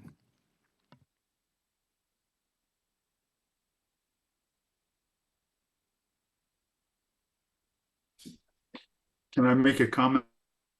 Yes, go ahead. Okay, I was pretty kind of disturbed by DWR's presentation. We have a responsibility to control encroachments in the floodway. It's just to say, well, we've looked at it, and it may not affect the water surface elevation, therefore, the state's not responsible. I mean, that's really not the way it works. And we've been out and observed the homeless situation on the American and River and the Lower American, including Steelhead Creek. And it was bad. People were actually digging into the levee cross section itself to level out their encampments, remove, which didn't fit any of the descriptions that the DWR gentleman made. That's just not acceptable. And we're not doing our job if we allow that to happen.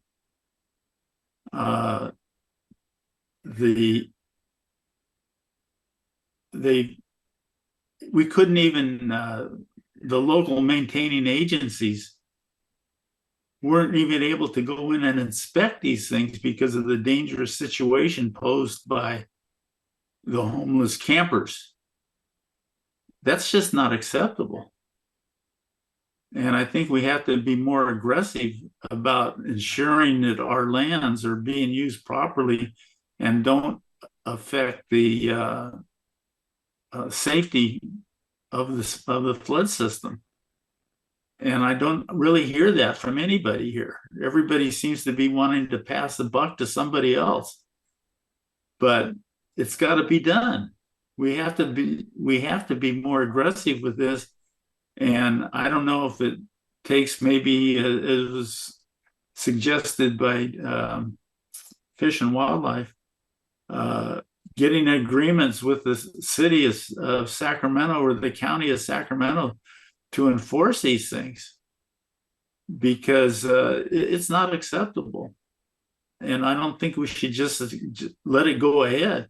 I mean, clearly we govern encroachments to say, well, it's not going to do any good because we give them a notice and they ignore it. That can't be an acceptable situation. Anyway, I'm not sensing that we're getting the kind of response that's actually going to protect the system here. Thank you. I will turn briefly here to Jamie Silva and, sorry, Lawrence Sanity, in case you have a brief response, and if it goes maybe to where Board Member Countryman ended, I think maybe it will, and may shed some light on what we need to do here. Thank you, Secretary Johnson. Yeah, Board Member Countryman, as part of item 9B, it's introducing our new policy for the Sacramento San Joaquin Drainage District Property Abatement Program. And so the policy really is to mimic and in compliance with the Executive Order N-124 that Megan had brought up, so that we're in compliance with the administration's directives for state agencies and how we address encampments within our jurisdiction.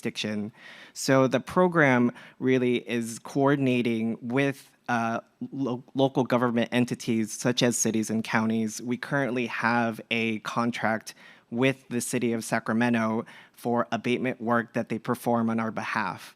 So I'm working very closely with staff to expand that program and figure out how to overcome contracting hurdles so that we can be sure to be a resource for our local maintainers on our board property, to provide for safety assurances like levee inspections. If I may, I'd like to just elaborate on the N-124 as well as Cal ICH's guidance to address encampments. We're very clear, and in fact, I think it's in the first paragraph, that there should be a health and safety assessment and particular attention to critical infrastructure. I'll give an example of the Safe Task Force operations. There were a number of very dangerous encampments on state right-of-way that dug into critical infrastructure.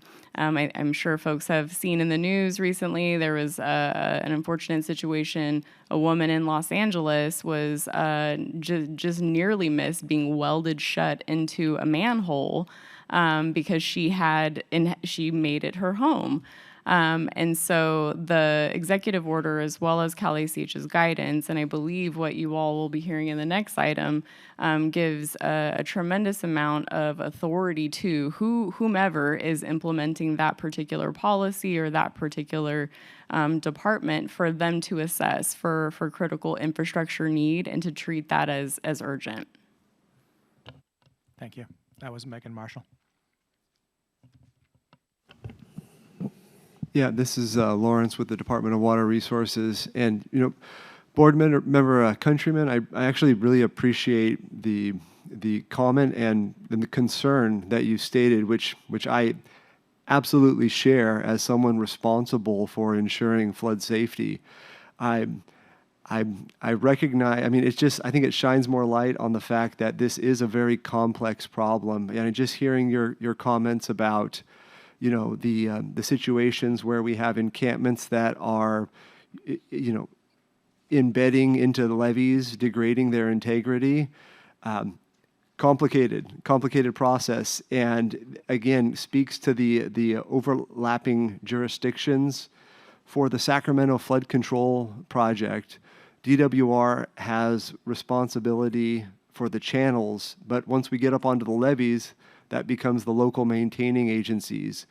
But other arms of the department, like our inspection program, they do inspect these reaches, and we'll have to coordinate with the locals on what they see.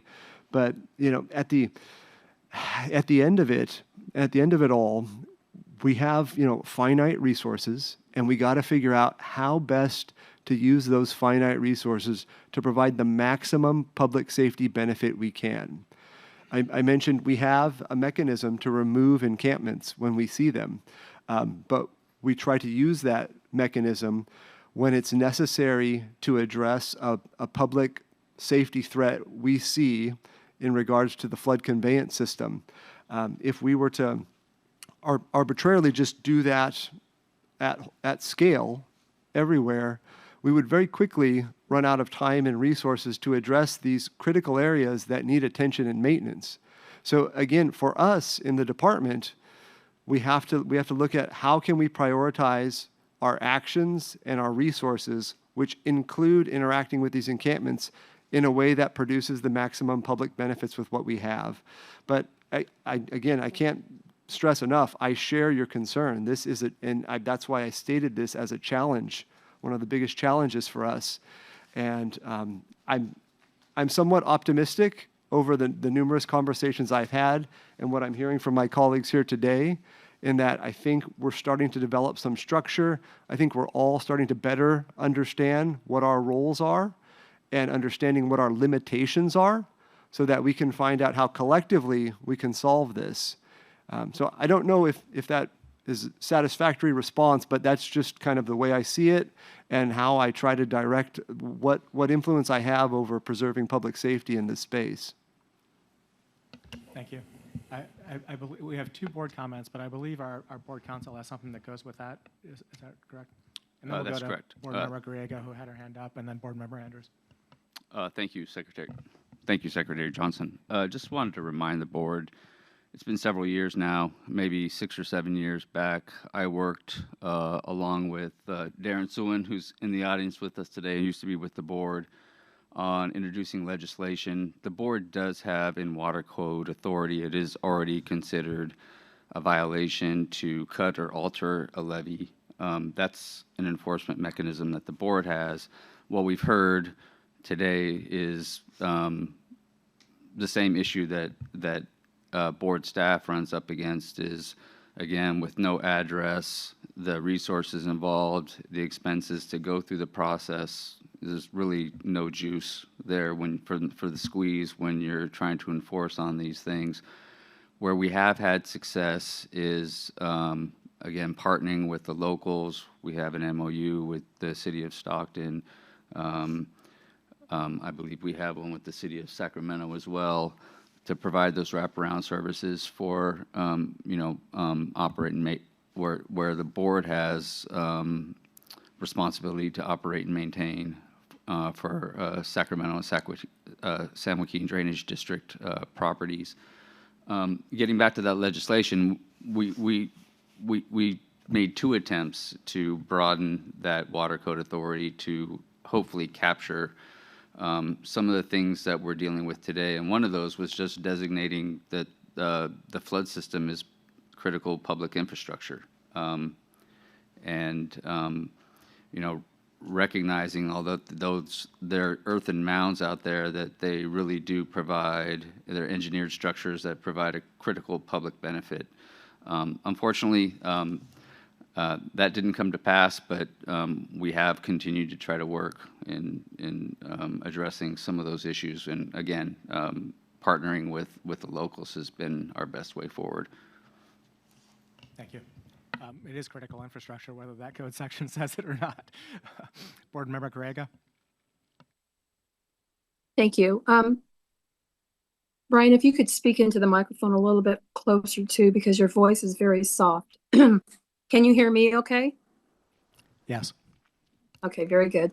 I want to thank Jamie for putting this discussion together with our presenters today, and just kind of frame the issue here from what Joe Countryman has talked about, is that for years now we've had this discussion about this critical infrastructure and the unhoused folks that are causing some problems out there, and that we've heard from the public in the same regards to this. And when they carve into our levee systems, they're really presenting a big problem with public safety. But I think just starting this conversation with our presenters and understanding where the board is coming from is leads us to maybe a possible solution down the road, understanding how important this infrastructure is and what it means to our communities. I've had this discussion with our local levee district and about the homeless issue, and what are their ideas and solutions to trying to address it. For the levee district in the South Yuba County area, they have constant monitoring, so that they really know their homeless community out there. And I think it's important that the locals, and they do take a big part of this, but constant monitoring of the homelessness out there and moving them off of the state property when they see they're starting to develop, because we've had huge cleanups in the South County of Yuba, partially because it's rural and it's agriculture and it's easy to be missed by levee districts or public safety or first responders. But after cleaning up these huge abatement problems, it's having to go back and continue to monitor that they don't come back and cause the same kind of problem. But I hope that we are able to continue this discussions with the other state agencies that are involved in this issue and try to come up with some type of a solution. Thank you. Thank you. Board Member Andrews. Thank you. I want to echo Board Member Griego's appreciation for all of your time in coming to present today on this very complicated social issue that we all have some role of responsibility in. I am very gratified to hear that there is a research-based document out there about resolving encampments. And I have to think that it offers some hope for people to use that information so that, when one is going out and addressing an encampment, and I do appreciate, Mr. Sanity, the limitations of resources that you're confronted with, but since you are going out and dealing with removing encampments from time to time. I do hope that the department uses that opportunity to explore partnering with local social service agencies and those with local responsibilities to limit the reestablishment of that encampment, provide the services, provide the process that will actually resolve that, because surely that will save the state money in the future if you're not having to come remove that encampment again. The opportunity to work with local agencies is terrific and well worth pursuing. I know it's not a magic bullet for everything every time, but to the extent we can do better, I think it is by far in the interests of the state and our local communities to do that. Thank you all. Thank you. Board Member Bosler. Yes, I also want to echo thanks to all the presenters. This is an issue that's been top of mind for me as a resident of Sacramento for a long time now, and I think that this administration, the Governor Newsom's administration, has done a lot to really try and set up the framework for addressing encampments. I think we have inherent challenges with the geography, the scope, as you said, and we can't secure it. We can't secure the river. That is an opportunity for some of the Caltrans properties because they're underpasses, there are fencing you can do, that kind of thing. This is a very wild and unique problem, and so I don't think the solutions are as easy. But I really did appreciate the storytelling that you did about what your experience was out in Folsom, Captain Gregory, and I hope we can really think about that, in the specific. And we're not going to be able, we have 2,000 miles, right, of levees. Like that's the state. We are very underfunded to maintain what we have. So like anything, and so I hear you, but also the amount of debris, which has been very well highlighted by River City Waterways Alliance through their videos, like it's large in some cases. It will impact pumping, like I think, if left unabated. So we really do need to think strategically. We have limited resources, all of us, and state and local, and we do need to think about longer term solutions and not these quick fixes. And just huge thank you to all of the volunteers that are out there every week cleaning and bringing debris out of the system. It's very, very, very much appreciated, and it's a really inspiring citizen group that has really seen a problem and has responded. But I think the first step is knowing who the landowners are and figuring out how to work together. We have this patchwork of land ownership, especially around our rivers. I think a lot of the public doesn't realize how much land Fish and Wildlife owns up and down the state. That DWR, controls land, and even this little board controls land. So it is a patchwork, and we need to work through. Like the first step is really understanding that, and then really starting to put partnerships and solutions together, like trying to not drag it down in like a lot of bureaucracy, like starting small, like figuring out how to do some things together and move forward. So I appreciate all of the work that's been done to date. I think that these frameworks, I hope, will help us to move forward more expeditiously, get the right people in the room. Like working across agencies sometimes is not the easiest thing, but really encourage everybody involved to do that, because that's how we get real solutions as opposed to just the patchwork. Thank you. I agree. Brian Johnson here again. We are going to turn to public comment, and if any board members have something that you didn't get in, we'll give you the last word when we're all done. I have 5 speaker cards. We'll do those first, and then other people in the room, and then online. And we do 3 minutes at a time. I'm going to read them off in the order that I got them. In a couple cases, I couldn't tell if they were for 9A or 9B or both. You're welcome to speak in both, for both. If you intended only 9B, you can tell me that when I call your name. First off, Roland Brady, followed by Stephen Maviglio.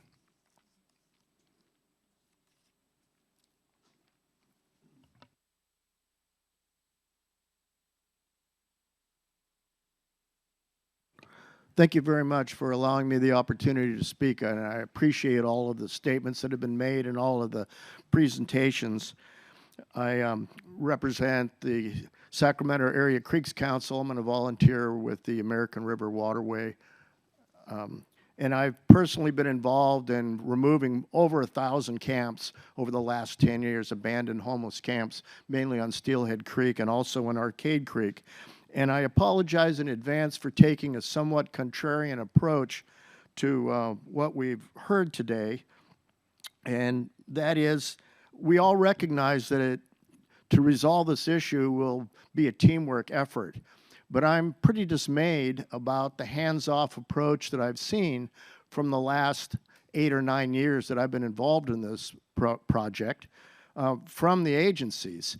I've contacted Fish and Wildlife, I've contacted DWR, the Regional Water Quality Control Board, the Cal EPA, and pretty much the response is, well, that's not really our problem.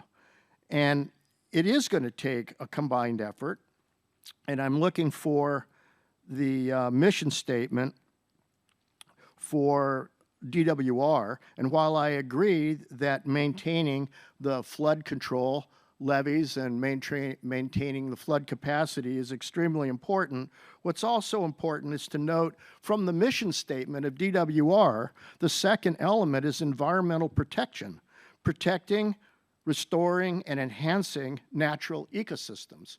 So it's not just a matter about how high the flood freeboard is, but it's managing the natural integrity of the waterway itself. As far as parsing out what's trash and what's debris from homeless camps and somehow giving homeless camps a pass on ejecting this debris, it very clearly states that debris cannot be placed within 150 feet of the ordinary high water mark, which is the entire floodplain, levee to levee. You don't have to arrest people for doing that. You can remove the camps quickly and promptly. And the whole idea of not wanting to go back and remove another camp, which is commonly referred to as whack-a-mole, gets a bad name because camps that are established bring in debris. One camp that we removed during the interagency cleanup a couple years ago had 68,000 pounds of debris, and we were only able to remove some of that because the camper who's down on Steelhead Creek would not give us permission to remove his personal effects, which were another 8,000 to 10,000 pounds. So year after year in the interagency cleanups, we remove on average 10,000 pounds, all with citizen volunteers. And we rely very heavily on RD 1000 and American River Flood Control District to provide the armor, the trucks and the bobcats to remove what we pile up. But it's done entirely by hand. We go in there and remove it. And I think that in order to get the cooperation that we're talking about, we really need to see the agencies step up and do what's in their mission statements. It's clear, it's already there. Thank you. Turn the microphone on, and then board member Countryman can hear me. Next up, Stephen Maviglio. Please state your name into the microphone for the record. Sure. My name is Steve Maviglio. I'm here representing myself, but I'm also a trustee on the American River Flood Control Council. I've gone to a lot of meetings as a trustee on this issue, and I can tell you I hear the exact same thing I hear today. We don't have the people, we don't have the money, we don't have the jurisdiction. It's this constant punting by this agency to us that really bothers us. Nobody's taking responsibility when they should. And if there is the ability to have a pilot project, let's do it here. Because we have these meetings. They come to our meetings. And guess what? Nothing happens. They tell us that it's not our jurisdiction, yet I get letters from them saying, well, if it impacts our hydrology, if it impacts our levees, then it is our problem. Well, guess what? Our flood control district pays about $10,000 a month just to clean up garbage. We have to repair steps and digging into our levees. These are things that affect us. And we should not be having to do these because these encampments are continually there. And it's just distressing to me as a trustee to see the lack of motivation. I'm the one who called Senator Aspie's office and Assemblymember Krell's office because we needed to light a fire under these agencies. And they come to the meetings and they say, not our problem. We don't have the money. We don't have the jurisdiction. And I have to argue when I look at their code and statute as they have, that actually they do. So please, if there is an opportunity for us to be the guinea pig for this is the Steelhead and Arden Creeks. It's a black and brown neighborhood that's surrounding. I'm sure that's part of the reason we're not getting the attention from the authorities we should. And it's time. It's time to actually do something instead of talking about partnering, coordinating, because that's already happening. So thank you. Thank you. Next up, Randy Smith.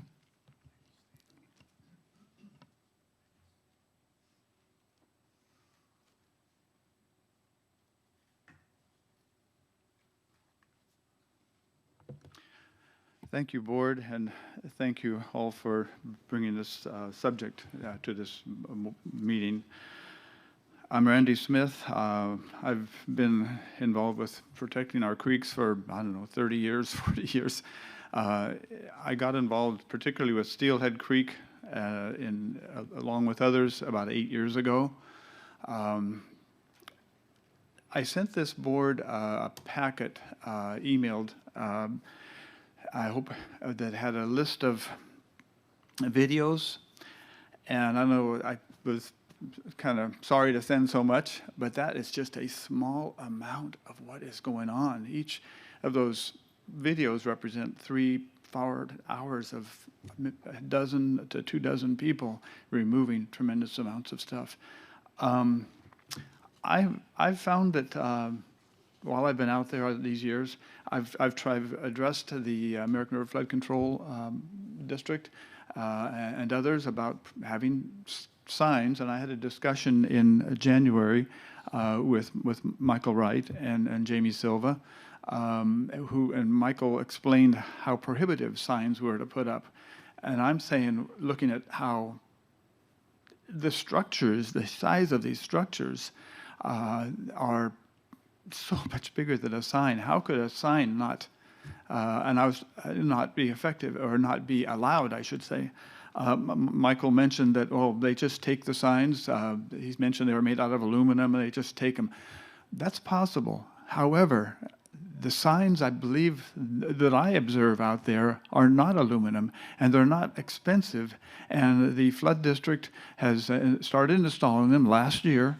I have some photos I'd like to share with you, if I may. Just pass these around. If you can, I'm sorry, if you can pass that over. I'd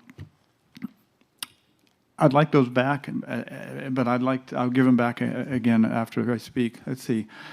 Oh gosh, there's so much. Those photos showing a portion of Steelhead Creek. They start off with showing the damage that brought me into this 8 years ago,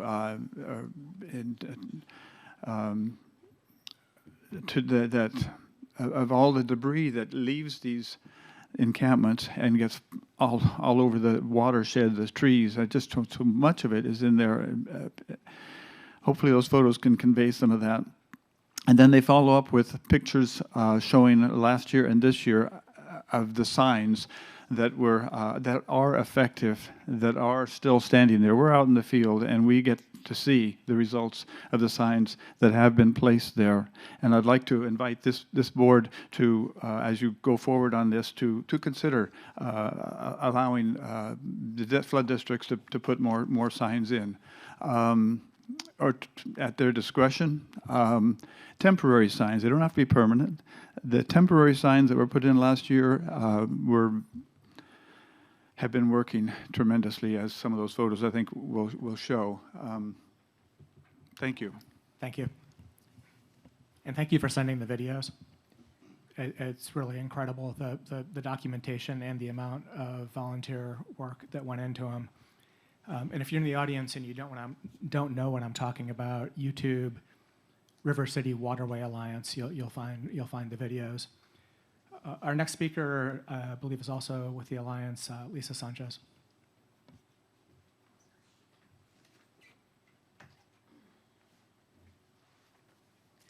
I plan to speak on both A and B, so I don't know if I get double the 3 minutes. Can't hurt to ask. My name is Lisa. I am with the nonprofit River City Waterway Alliance. We've been 3 years now going strong. We're at 3.8 million pounds of trash that we've removed in just that amount of time. Now, mind you, these are just from the main channels of mostly Steelhead Creek and Arcade Creek, and that's what we're focusing on here today. I find a few talking points problematic that were brought up by Captain Gregory with Fish and Wildlife. I do feel that it seemed that his description of it being litter really diminishes the amount of volume there. It's not litter. It's hordes and hordes of trash and debris, whether they want it or not. It should not be in our waterways at all. So again, it is not litter. We're not talking about Starbucks cups. One specific camp that was removed just last year was over 200,000 pounds of debris material of wood structures that they had brought in and completely built to withstand the flooding that happened every single year, that the fire rescue had to come and vacate them from after they knew they were being flooded, and then they were allowed to return once the water receded. So because there actually is nothing saying that you can't really camp in these waterways, according to the campers, the unhoused, it implies that they're allowed to be there. And because nobody tells them not to be there, then that implies that they can still be there again. So we are, again, asking for a little bit of everybody helping to chip in. And same with DWR. Lawrence, we appreciate you. We were involved with the Senator Ashby phone conversation as well. And we heard the same things, that this is not our jurisdiction, not our problem. We don't agree with that also. We don't think it's all of your problem. We don't think it's all your problem entirely. We do think that there is some portion of it, especially when you say the DWR has a responsibility of the channels, which was spoken today, not the levees. They go from the levees into the channel. That is where their debris gets flushed into, where the water goes. We are in waders trying to remove shopping cart debris dams that have been imported by encampments allowed to live there. 48 shopping carts were removed during one cleanup with the use of vehicles because they were so embedded in there. This is a problem for fish passage, not only for the salmon going up, but they can't come back down. It increases the amount of invasive species that are now choking out the channel, the water primrose. I mean, it just begets itself. So with this, I definitely want to have everybody understand we are not here fighting for McDonald's cups and wrappers and all this. We're talking about millions of pounds of trash. One other thing I want to talk about, and I know I'm over my time here, is that I was reading up on the resolution 2026-02 to adopt the Sacramento and San Joaquin Drainage District Property Abatement Policy. Great. From my understanding, reading through that online, it is with DOU, City of Sacramento DOU, which we partner with often. They are great partners. We are glad that this is something.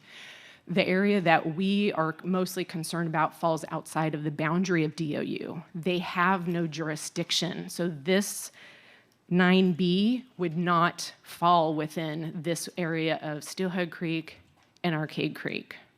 That's where it's all the gray area, and that's where all of the finger pointing is, and we need help to identify the property owners and responsibility. Thank you. 9B is the next agenda item for those of you who may still be in line. The next one, I believe, is also with the Alliance. First name is David. Last name I couldn't quite get. Sorry, Please David take it from Ingram. Little tired this morning. We were out until sundown last night removing a structure from the middle of Steelhead Creek, which is what we do 4 to 5 days every single week and have done so sustained for 38 months. This was supposed to be a temporary community group of all volunteers who were going to hop in and fix this problem and get a lot of help from what we believe to be responsible agencies and landowners. 38 months later, and 3.81 million pounds of trash and debris removed from just a few waterways in Sacramento, we're still going at the same pace. 100,000 pounds of debris removed by volunteers a month. That's 3,500 pounds every single day. It's that bad. I get a lot of feedback from folks who would lead me to believe, and others to believe, that these efforts are futile, that we're not going to fix the problem, that it's too complex, there's too many overlapping concerns, problems, and issues. Well, if that were the case, and I had just walked into this room not understanding the truth, I would have probably walked out and said, we're doomed. But this was a little myth-buster operation today. I was a practicing attorney. I am now basically retired with no income because I've put all of my efforts into this full-time job now for free. In 38 months, the funding that we have received from governmental agencies to remove 3.8 million pounds of trash is roughly $16,500. That's about $1,500 for Caltrans because we did some events with them and they got a lot of publicity for it. And then we got a few small grants from the city and the county of Sacramento. So 3.8 million pounds removed, the cost to taxpayers, $16,500. We have worked with agencies before that have spent that on 3 hours to remove one camp, and they've spent that much money. If we can do this with volunteers, why can't the agencies charged with the responsibility for protecting our flood system and remove a dire humanitarian crisis that folks have allowed to exist in our waterways in Sacramento and elsewhere? How can that be an acceptable response? And this has been going on for years. Dr. Roland Brady, who's a huge part of our organization, has been doing this for 8 years. The steward of Steelhead Creek, which is the only creek still in Sacramento City proper where endangered Chinook salmon actually still have a viable path to get to spawning grounds. We have the American River, the Sacramento River, but in Sacramento proper, the only viable passage that's left is Steelhead Creek. And he can't get the Department of Fish and Wildlife to even return calls. It's not our problem. Oh, if we don't see them litter, then we can't. That's not true. In law, you have circumstantial evidence that's used in court every single day. If you have a camp with 20,000 pounds of debris and you come up and say, is this yours?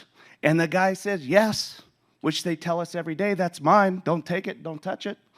Boom, that's all the district attorney has. In Sacramento County now, we have a very active district attorney who is encouraging agencies to get involved. So we would love for people to have some positive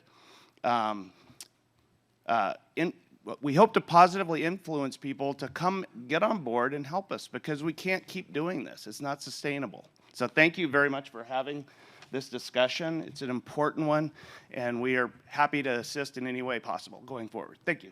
Thank you. I have one more comment card. Darren Sewin. Good morning, Secretary Johnson, members of the board. Darren Soon, San Joaquin Area Flood Control Agency. Just want to commend this board for raising awareness to this issue way back in 2019. While the bill wasn't carried forward, but it was encouraging to see City of Sacramento adopt many tenets of the bill. And so I think there are some tools within the city that can be helpful here.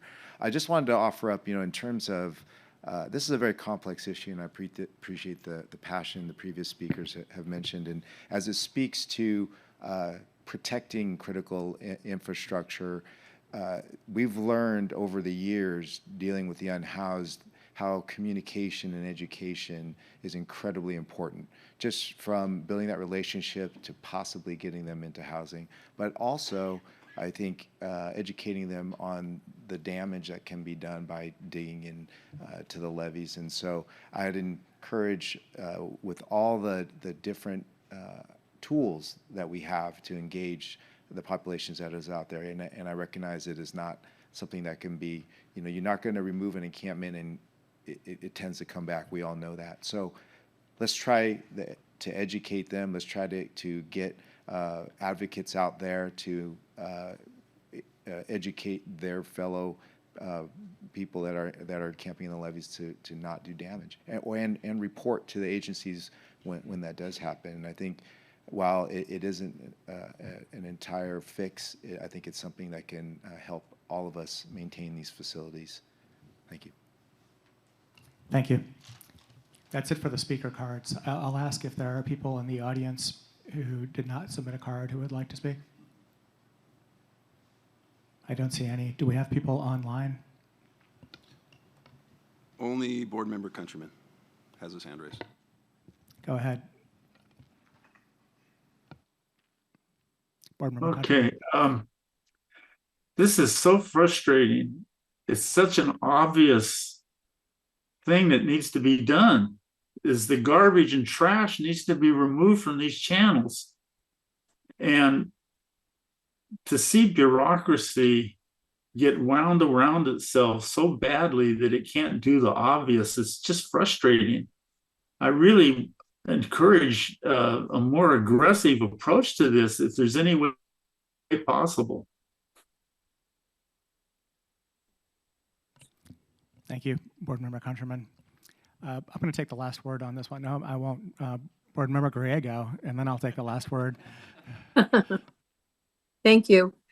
So I was wondering if the board would see some value, because this is such an important issue, and it's just a tough one to try to work through. But there are some districts out there that are doing some good work in regards to this issue. Would the board see any value in maybe having our staff look at some of the best practices that some of the districts are doing and put this on as a workshop in the future to and invite the public to participate in this as well, to see what other districts are doing and how they're managing these types of issues? So I throw that out there. Thank you. We will, that's a helpful suggestion. And I know that Chris and board staff will report back to us. Do I have people to my right here who are also in line to speak? Yeah, no, I completely feel the passion and the frustration, and coordination is not enough. Like, resources are needed. And I think some of the speakers in public comment made that point very clear. I just want to, recognize that these issues, Caltrans did get money to do encampment resolutions, but like the Natural Resources Agency, DWR, has not. The money that we have for O&M is very, very underfunded right now just to maintain the levees and the program. That's well documented in the last flood plan. It will be well documented again in the next flood plan. So this is a resource issue. Not all issues are resource issues. There's a coordination issue too, but I think there's a lot of and that's what I think we're really going to be taking action today, is about the coordination in a more clear way. With our little world in the flood board's jurisdiction, the SSJD. But I think that, this is a resource issue at the end of the day as well. And I think that is something that, I just want to put a point on. Thank you. Secretary, if I may, I just want to clarify, just for the good of the minutes. Caltrans has an encampment coordinator program, and they also had Clean California. I referenced in my presentation there were no dollars attached to the SAFE Task Force, which was a collaborative with Caltrans, and that is true. So that was a completely separate and distinct initiative. So just for the accuracy of the minutes, thank you. Thank you for that. Brian Johnson here again, and I I've been fairly quiet here, but I want to associate myself with other board members' remarks to really take this seriously and not let the coordination and the levels of overlapping jurisdiction or gaps in jurisdiction get in the way of our creativity. And I think this isn't an action item, but the sense of the board is pretty clear. And with that, I will thank the presenters and dismiss you all, and we will go on to 9B, and then we'll take a break. Thank you.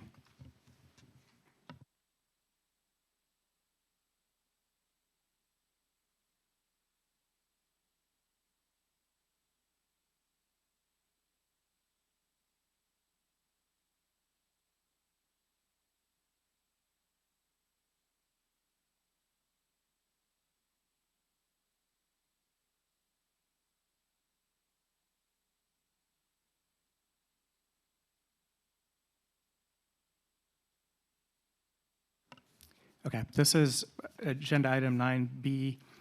This is an action item to discuss and potentially adopt a resolution to adopt the Sacramento and San Joaquin Drainage District Property Abatement Policy. And Jamie Silva is going to start, and because it's an action item, we'll go then to board questions and then public comment and then board discussion and potential consideration of the motion. Thank you. Thank you, Secretary Johnson. Jamie Silva, board staff, again, good morning all. So I'm here to introduce item 9B. So it's the adoption of resolution 2026-02 for the Sacramento San Joaquin Drainage District Abatement Program Policy.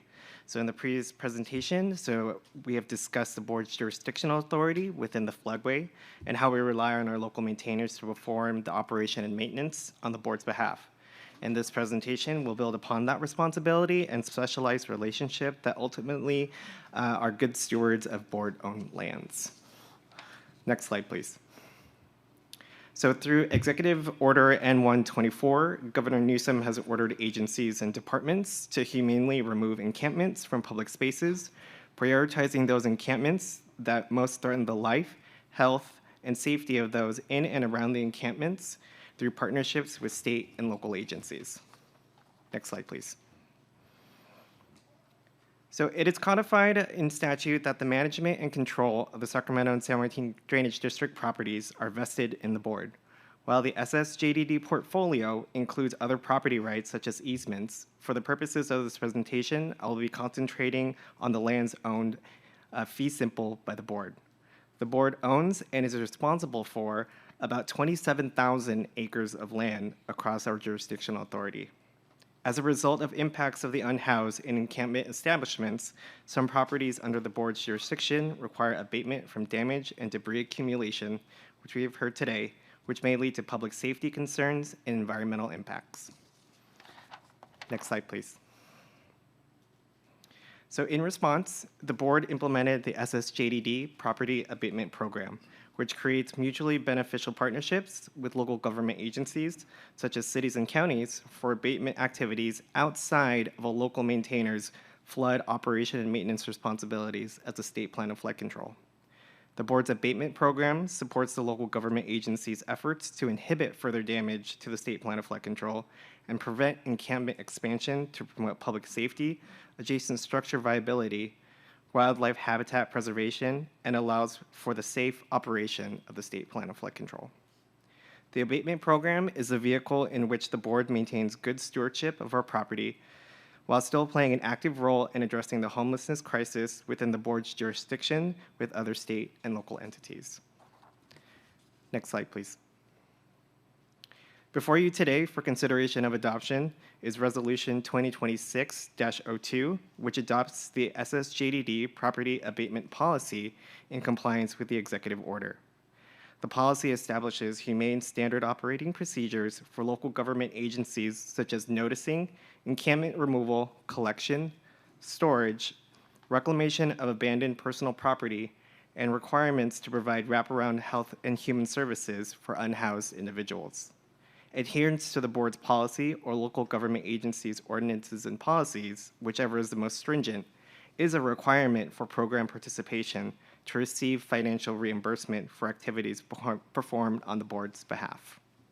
Furthermore, the resolution directs board staff to actively pursue opportunities to grow and enhance the abatement program and resolve contracting hurdles that cities and counties have expressed to execute contracts more efficiently. Next slide, please. So board staff have determined that the adoption of Resolution 2026-02 is not a project under CEQA. Next slide, please. And with that, I'm recommending the board adopt Resolution 2026-02 to adopt the SSJDD property abatement policy and direct staff to continue to find opportunities to implement the SSJDD property abatement program. Thank you. We will have questions from board members and then public comment and then discussion. Board Member Andrews. Just for clarification, on the point of resources, are there any resources flowing from the board to actually implement abatement actions through these contracts? That's correct. We have a finite revolving fund that is accessible for these contract executions, but again, it's very finite, and so we're trying to work with growing the program and finding some opportunities for that. Can you provide some sense of the scale of those dollars? Yes. Chris Leaf, we have approximately $400,000 annually for the program. Thank you. Other questions from board members? I can't see Board Member Countryman and Gray go. There we go.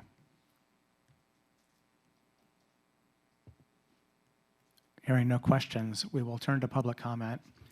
And just a point of clarification, based on one of the public comments earlier, the jurisdiction issue about some of the creeks in the Sacramento region that were discussed, I just wanted some clarification on that. Yeah, specifically within Steelhead Creek and Arcade Creek, it's very complex within the city of Sacramento bounds because the levee O&M responsibilities are shared between American River Flood Control District, RD 1000. So, it is highly complex. It is multi-jurisdictional. So dependent on what the area of concern is, you're speaking to a different entity. Thank you. That does seem like part of the problem. We will have public comment now. And yes, we do have another 3 minutes for those of you who spoke before, but we ask that you keep the comments directed to the resolution and the policy. And I'll go through the speaker cards that clearly said 9B, but if I left you off and you do intend to speak, we'll do it after the speaker cards. Mr. Roland Brady? Stephen Maviglio, is he still here?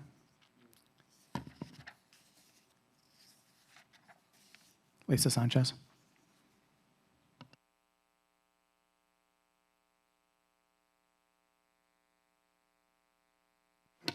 Thank you so much.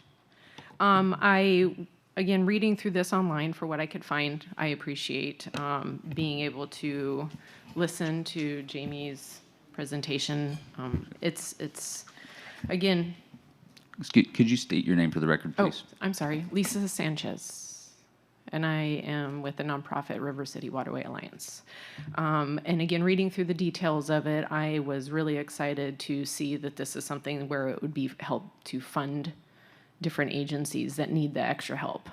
Talking to the city's Department of Utilities, which we work in tandem with quite often, just as a lot of the other agencies, they have a small budget. They did not intend on spending a huge portion of their budget to remove debris that could otherwise be avoided. So we think that all of this is unnecessarily spent when it doesn't have to be, as well as causing a lot of other issues with the stairs into the levees and so forth. But the reason why I wanted to speak on this specifically is, again, reading this is through the city of Sacramento with their MOU with DOU. There is a significant portion of Steelhead Creek and Arcade Creek that this does not fall under. So the city Department of Utilities has a right-of-way specific only to a specific street, which is Marysville Boulevard. And then to the north is, and West El Camino. And so the area that we have had the most issue with jurisdictional accountability, this is outside of that. So we're hopeful that there might be some room for discussion to figure out this gray area that does not, fall with under DOU, might have something similar or some kind of progress made with that, because that is one of the issues. RD 1000 on one side, flood controls on another, state DWR, Fish and Wildlife, everybody's this way. And then the city Department of Utilities is not responsible for that portion at all. We've had that very clearly made to us, and we accept that, we understand that. So again, there's no DOU portion on the part of where we're working on. So thank you. Thank you. Excuse me. So it's outside of the city limits, it's county.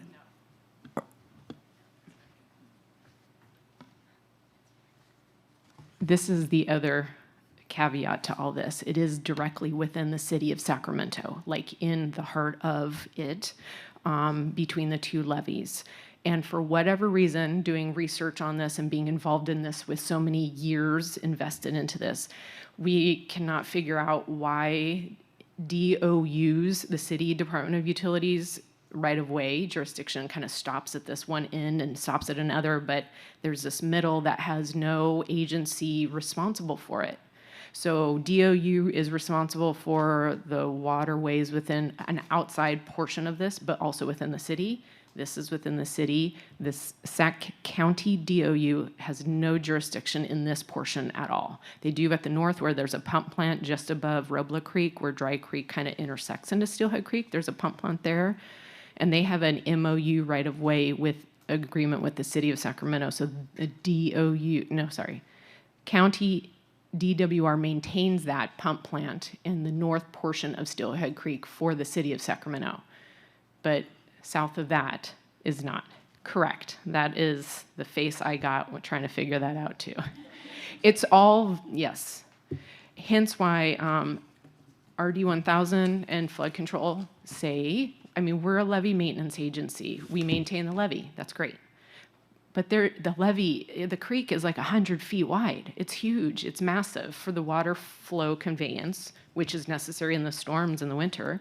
But where state DWR is saying, like, well, unless it's going to block something. You're never going to block a 100-foot channel with like couches and homeless camps. But yes, DOU has a specific stop area that this wonderful resolution will help them with because they need the help, but that won't affect outside of that. Thank you. That's helpful. And this is obviously a follow-up item for all of us. I believe David Ingram is also for 9B. Yeah, David Ingram again with River City Waterway Alliance. I want to thank you so much for bringing this forward and having the panel talk today and for entertaining public comment on this important issue. We are very optimistic that state agency is finally getting involved and taking a lead on something like this. We've been trying to get state agencies to become more involved for a long time now. So thank you to those of you who have recognizing the problem, admitting the problem, and actually doing something about it. So we would love to continue to be a partner in all of this going forward. We have just hordes of knowledge about the issues that are out there. We report the damage to the levees to the agencies often so that they can get their crews out there. Their task of having to inspect these miles and miles of levees is very, very challenging, especially now they're in mowing season and some of these levees have grass 3 feet tall and they can't always get out there and find the hazards that the homeless folks, unhoused folks bring into their systems. So we actually are removing stakes that would damage their mowers, and we now have magnets that we're rolling along the levees to get all the nails and screws off. I've had 6 flat tires in the last 3 weeks, 4 on our trailer that we haul around. So thank you again for getting involved in this. I do, in terms of pilot program, I think Sacramento County Regional Parks has already shown us that this can be done. There were, I think, 2,000 or 3,000 active encampments in the parkway 3 years ago. Local ordinance passed to basically ban camping in the parkway, and Sacramento County Regional Parks said that it would take 5 to 7 years to implement to get the camps out. They did it in 2 years. And they arrested very few people. Most of the people they arrested, it was not for camping or return camping. It's because they had, firearms, or they had illegal fires, or there was animal abuse, or they were a parole hiding from their parole officer, or they had a warrant out for their arrest. And unfortunately, a lot of the folks we see along our waterways that we come into contact with without any law enforcement backup are those types of individuals who are hiding from resources. They're very resource resistant. This idea of talking to 5 people, engaging 5 people, and getting all those 5 people into housing that we heard earlier sounds great, but it's you don't have 5 out of 5 that want help or housing. You have 3 or sometimes 4 of those 5 that want you to get away from them and not talk to them ever again, because they are living where they want to live and have been allowed to live. So look at what Sacramento County Regional Parks has been able to do in a very short period of time. It's a great roadmap, and signs work. You'll hear that a lot, that signs don't work. And enforcement, it doesn't work, they'll just come back. It has worked. It really has. We see it every day. And I've attended about 800 of these cleanups, so we're seeing a lot of improvements. So thank you. Thank you. That's it for the speaker cards. I'll ask if there are other people present here in the room who would like to talk on this item. And online? I see no hands. Seeing no more public comment, we'll bring it back to the board for discussion and a potential motion. And I think Board Member Andrews would like to lead it off. I just wanted to express my great appreciation for the folks with River City Waterway Alliance and others who have both spent those extraordinary number of hours on a regular basis out doing the work that we all believe needs to be done, and for bringing this issue in front of us. I don't have clarity on exactly what we can do to insert ourselves more forcefully into addressing this problem, but it is absolutely a problem, and I appreciate the work that you've done to elevate it and bring that in front of us. Thank you. Other comments from the board? I'll entertain a motion to adopt the resolution. I'll move adoption of the resolution as our first step here today. I'll second that. Okay, moved by Board Member Bosler and seconded by Board Member Andrews. Would anybody like to discuss this now that we have a motion in a second? Okay, I'll just say that the resolution, I note, does 2 things. It adopts the abatement program policy, but it also directs staff to continue to find opportunities to implement the policy. And so it is clearly foundational work for which we hope to have further action. And with that, we'll take a roll call vote. Member Andrews? Aye. Member Bosler? Aye. Member Countryman? Aye. Member Griego? Yes. Secretary Johnson? Aye. And with that, resolution 2026-02 is adopted. And we're going to take a 10-minute break.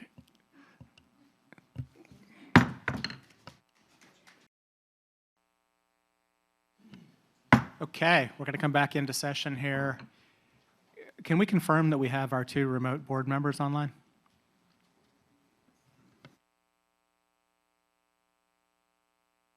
Either by showing them on the screen or having them talk. I see Joe. Am I on here? Yep, we're here. Great, thank you. I just noticed that the thing we just passed, it refers to attachment A, but in our package, it's attachment B. We're going to look into that.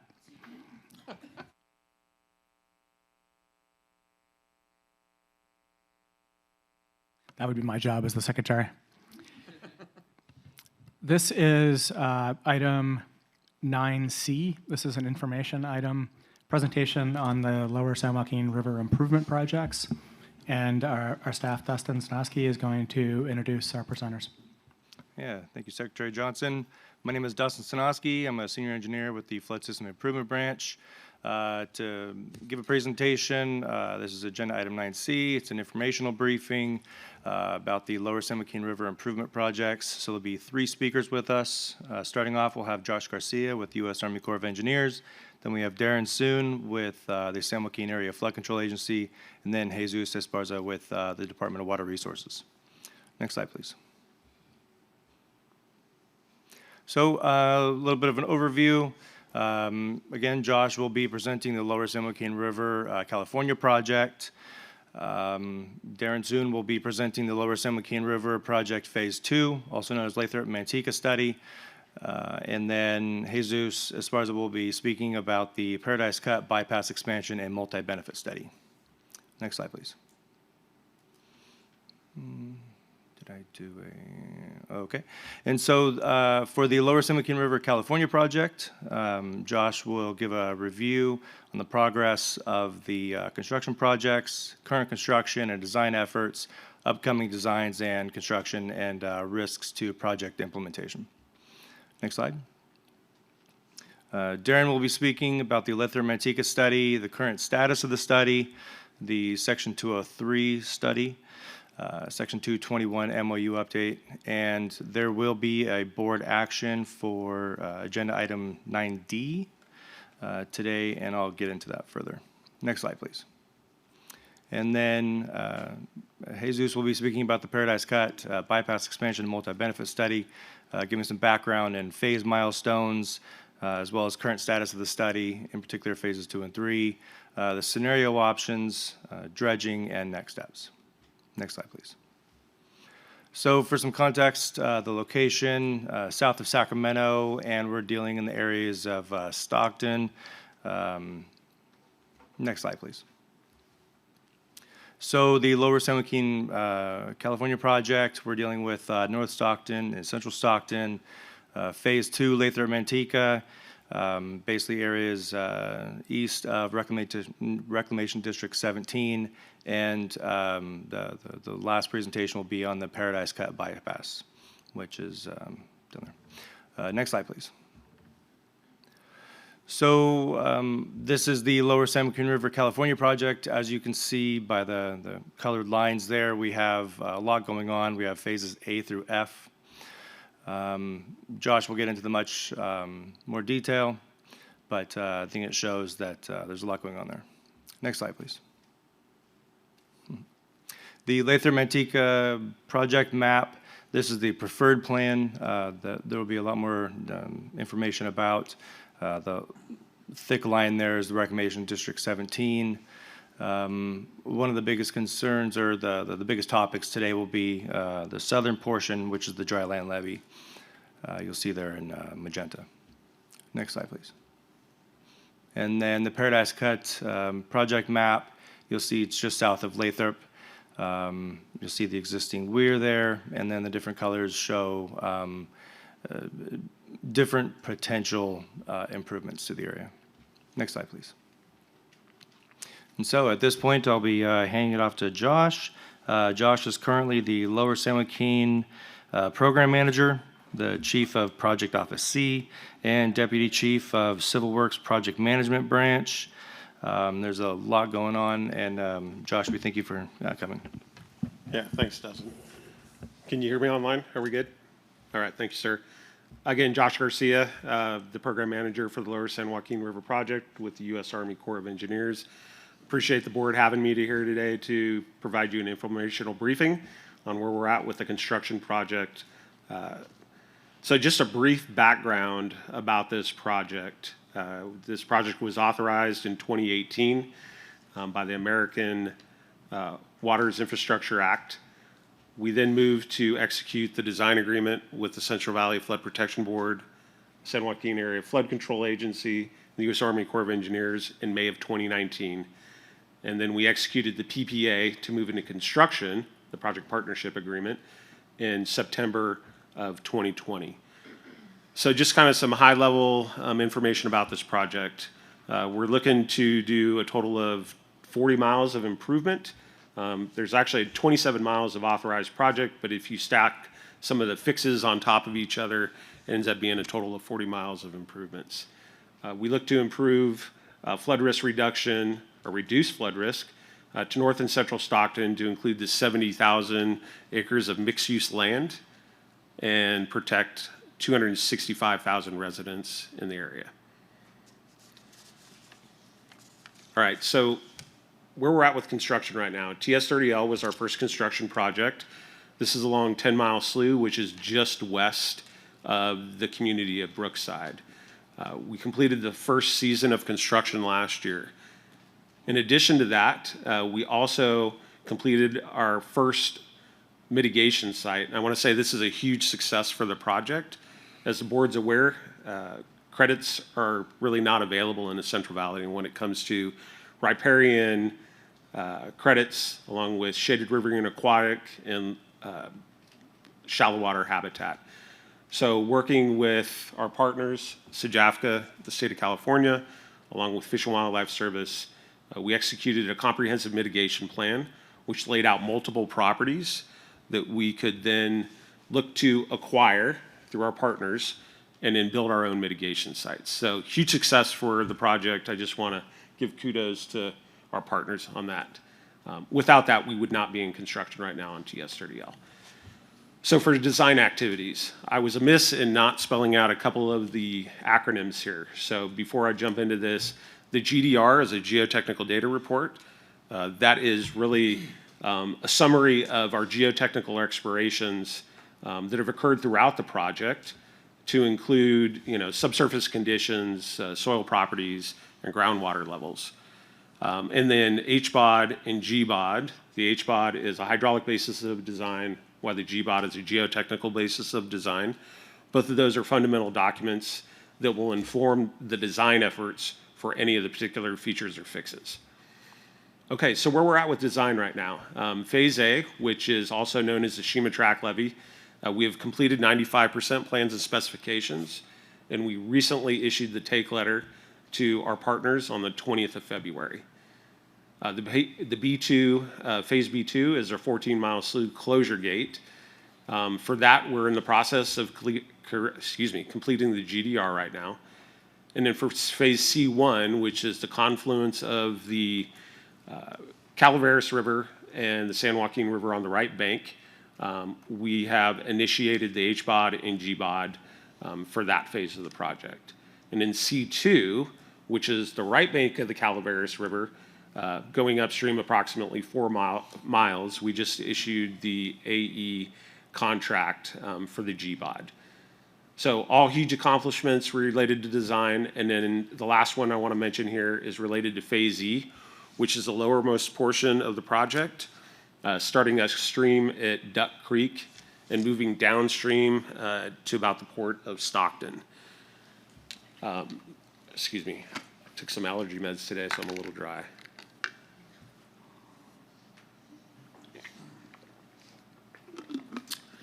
All right, so related to Phase E, we have broken that out into the separate subphases, as I mentioned, and we're at various phases of design.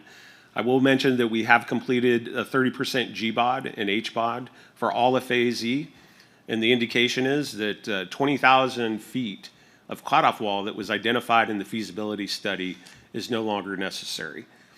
That equates to approximately $80 million savings to the project. So we are going through our change management process at the Corps of Engineers right now. We have support from both SJAFCA and the state of California, and we're just kind of dotting the I's and crossing the T's. But that is a win for the project as well. And then finally, I want to mention the design that's ongoing for 2 other mitigation sites, Grayson Island and Little Hog Island, which the non-federal sponsors moved out to purchase. Those were both identified in the comprehensive mitigation plan. And then finally, I want to mention that we have geotechnical explorations completed for all phases of our project. I think lessons learned from watching other projects being implemented in the Central Valley over the last 20 years being with the Corps, this seemed to be one of the big hangups. And so I think it was a win for the project to move out and do that in advance of starting any design efforts.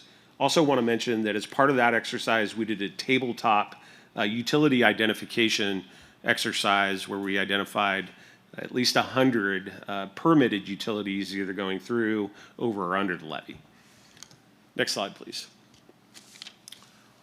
All right, so just kind of looking forward from now through 2028, I'll focus on design efforts first. For Phase A, again, that's the Shima Track levee. We anticipate getting to the 100% plans and specs in March of 28. B2 is a 14-mile slough closure gate, as I mentioned previously. We plan to get to 65% plans and specifications in November of 28. On C1, again, that's the confluence of the Calaveras and the San Joaquin River on the right bank. We plan to get to 10% plans and specifications in November of 28. And then for Phase E, at least E2, 3, 4, which is Van Buskirk Park down to the Port of Stockton, we plan to achieve a 35% plans and specifications in August of 28, so that's next year. And then Phase F, which is the northernmost portion of the project, that is Mosier Slough. We plan to award our AE design contract in September of 28. All right, now the fun stuff, construction, right? That's why we're here. TS30L, we will remobilize a week and a half from now on the 6th of April to complete the project in this construction season. Also want to mention that the 14-mile slough pump station mitigation contract, so we have a total of 4 sites that our partners have purchased. That site is going to start construction in April of 26. Scheduled date right now is the 16th. So that's great. And then, as I mentioned, we'll complete construction on TS30L in January of 27. Actually, that's when the contract closes out. We plan to complete construction prior to the flood season. That's when we'll be having our ribbon cutting ceremony. So look forward to seeing you all out there at that time. And then the Little Hog and Grayson Island mitigation contracts, those are planned to be executed in March of 27, which is about a year and a half ahead of schedule. So that's, again, thanks to the non-federal sponsors for leaning forward to get those properties. And then the Phase A construction, which is the Shima Track, we plan to award that contract in December of 28. All right, next slide, please. So while all this good work is going on and we're making progress to progress the Lower San Joaquin River project, we remain kind of future focused on what the risks are when it comes to that project implementation. And these are program level risks, not associated with any one of the phases. But I think one of our big ones, and we see this on multiple projects, is getting rights away, both to do any sorts of surveys for design and ultimately construct and then maintain as well. So right now with TS30L, which is in construction in Phase A, though they're on the rural boundaries of this project, and we're dealing with very few landowners. As we move up into the more urbanized areas, whether that be on Calaveras or Mosier, I suspect that this risk will be realized. But I feel like we have a plan in place, been talking with the state and SJAFCA, to allow for surveys to happen earlier in the process and unpermitted utilities to be identified sooner in the process as well. Which kind of gets to the next risk, which is utility relocation. We've seen several projects recently that have been delayed for years in some cases because of utilities that were not identified prior to starting construction. Again, with getting this work done early up front, the idea is we would minimize that risk on the back end. And then finally, as a program level risk that we're looking at, it's resourcing, making sure we have the team right. Right now we have, we're tapping into the enterprise, Corps of Engineers enterprise across multiple districts. In addition to that, I feel like we have good teaming arrangements with the state and SJAFCA. And I feel like we're right-sized right now, but as this project kind of ebbs and flows, as we work through the design and construction, we'll continue to evaluate the teaming mix to make sure we got that right. So that's my presentation. Appreciate your time. Thank you. All right. At this point, I'd like to thank Josh, and our next speaker will be Darren Soon from the San Joaquin Area Flood Control Agency. Last year, Darren assumed the role of Executive Director for SAJAFCA. Darren brings extensive knowledge and breadth of experience from his previous roles with the Army Corps, with DWR, and the board. It's my pleasure for me to introduce Darren Soon. Thanks, Dustin. Before I get going, I just want to pick up where Josh left off and recognize and appreciate the incredible partnership we have with the Army Corps of Engineers, as well as the state of California, DWR, and the Flood Board. I do feel like we've got a well-oiled team on this project. Larry Ito and Ryan Young and Dustin over here working alongside Omar Al-Hindi on our team. They've been really very effective in moving these phases along. I wanted to also highlight, I mean, that phase that you just heard Josh talk about, 7-to-1 BC ratio. I mean, that's an incredible return on a federal dollar investment. So hoping that continues to resonate with the federal government and Congress. We've got great support from our congressional delegation and as well as Army Corps headquarters. So we're excited to keep the momentum going there. Having said that, we're moving on now to the Lathrop Manteca study, and just a little bit of background on this one. The study started with the study that you just heard about back in 2009, when we looked at how to reduce flood risk for north central Stockton and the RD-17 area. Unfortunately, the way things worked out due to the EO 11988 wise use of floodplains issue, this area was screened out of that initial study. So in 2021, and despite, or 2021, the state of California, DWR, and SAJAFCA moved out on a separate study, Urban Flood Risk Reduction Study, UFR. To commend the local governments, they took action to adopt policies to prevent future development on 5,000 acres of this area in RD-17. And in 2022, we moved out on we're calling a second phase of this area, second phase study of the Lower San Joaquin River project, to seek federal interest in this region. It was the original intent was to do it in a 3x3x3 format to address the Executive Order 11988, and unfortunately, that as we proceeded on, most recently, these last two funding cycles did not receive funding from OMB and the Army Corps. So that put us in a kind of a predicament. Is how do we move forward with this study when we know there's substantial federal interest here? Also, during this time, a couple new policy issues arose. One was the Idaho Farms, which is a court case that dealt with dam operations in Missouri.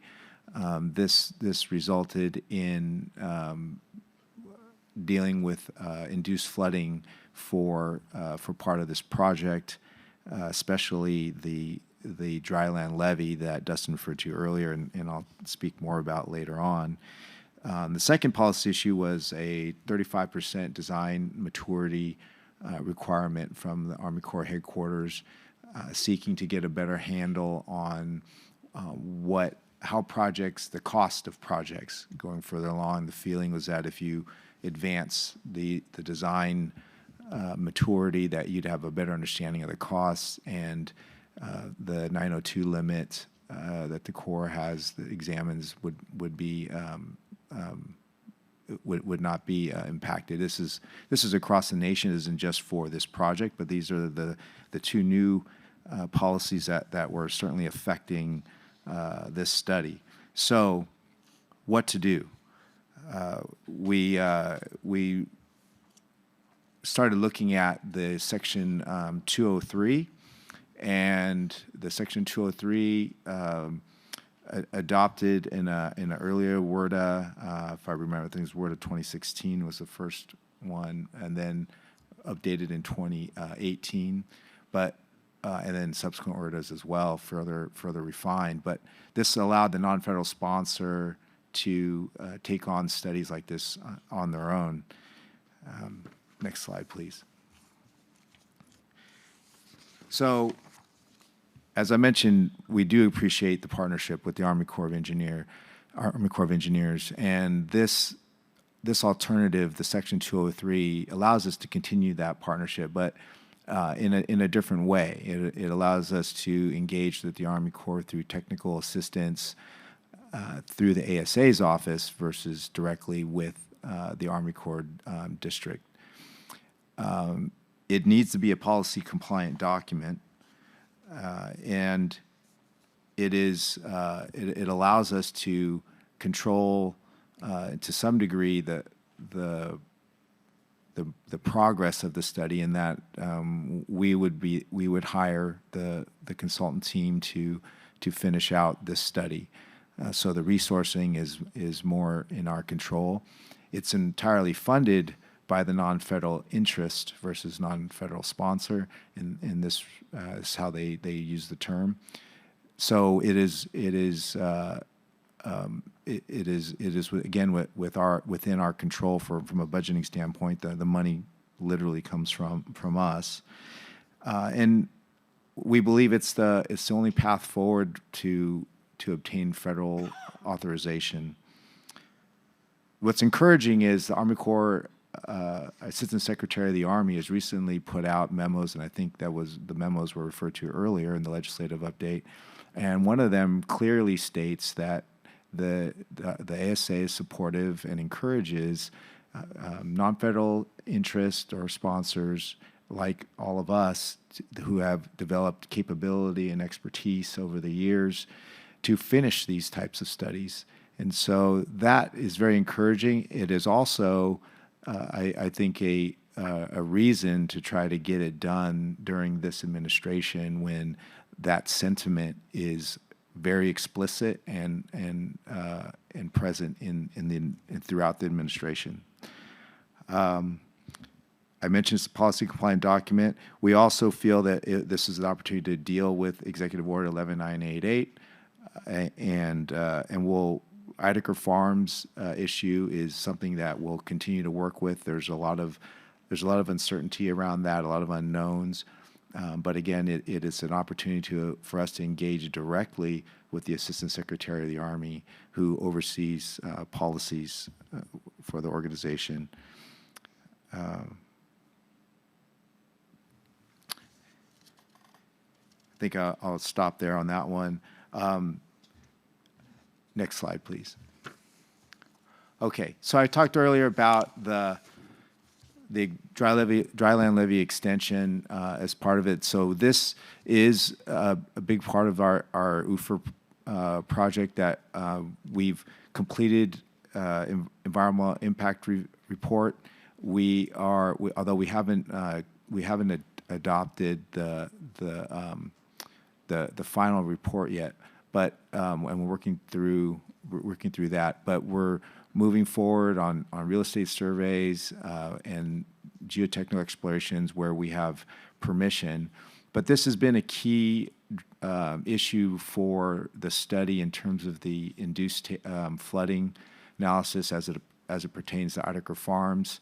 So this is something that remains an issue that we look forward to dealing with through the Section 203 process. As we move through from the UFR timeline, we hope to begin construction by 2027. And there's a constraint on that, and defer to further comments from the state, but we understand there's funds that need to be utilized before 2029. So you're up against that guardrail, if you will. However, there's also a risk of jeopardizing the overall study, where if this segment of levee is constructed, it will be could be deemed in the without project condition under under the Section 203 study process. So we've been able, through the Army Corps, and thank you again to the district, Sacramento District, for processing a Section 221 memorandum. Had this study continued on in the normal feasibility process, we believe we would have an agreement from the Corps that when this portion of the levee is completed, we will it'll be eligible for federal crediting, and that's a key thing for us to secure, even in a Section 203 process, because we want to be sure that that work is eligible for federal crediting should we receive authorization. So we're seeking to get that same acknowledgement through the Section 203 process. The difference is, in the Section 203 process, a Section 221 comes after that process. So there's a couple things we're working on to mitigate this situation. One, complete the study through process before you go to construction, and the timing is very similar, meaning that if we were to finish the process also in mid to late 2027 to be eligible for WRDA 2028, then we can proceed directly into a Section 221.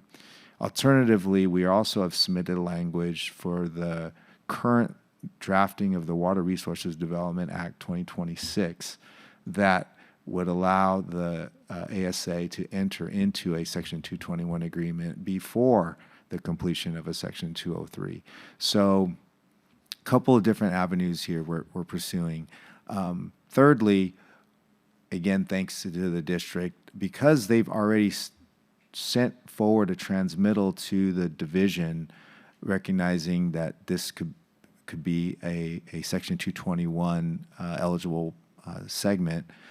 We believe we have strong justification with the Army, the Assistant Secretary of the Army, that the district was already looking at it in this manner, therefore, give us the same treatment. So these are the things we're working through as we embark on this Section 203 process.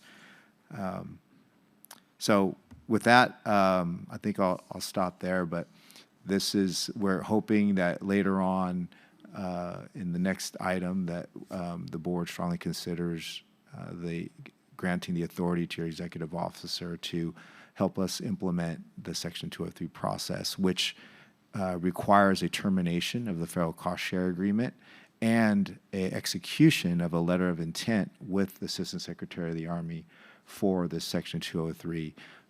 Both those authorities have been granted by the SJAFCA board to me as the executive director.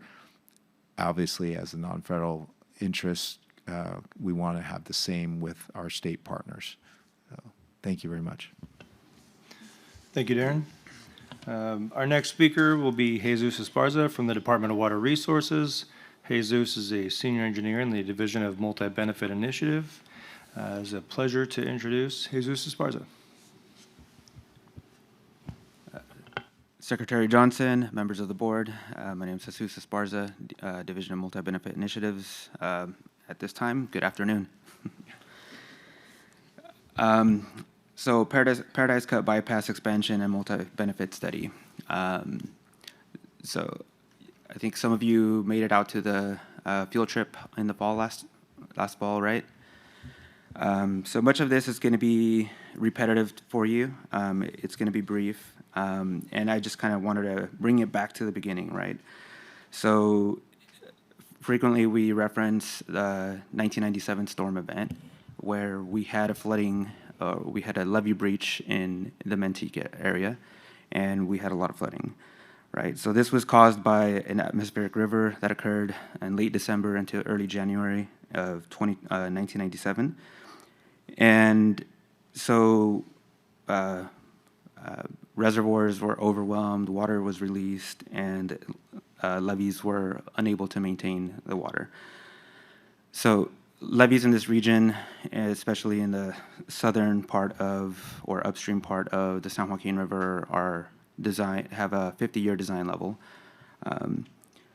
And So after the storm event, there was landowners that were very concerned about this happening again, right? So they lobbied for Paradise Cut to be evaluated as a possible expansion and flood risk reduction measure.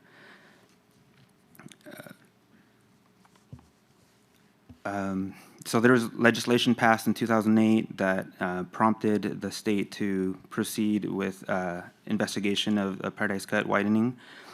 And then in 2012, the CVFPP included the Paradise Cut as an element that could be as a feature that could help with flood risk reduction.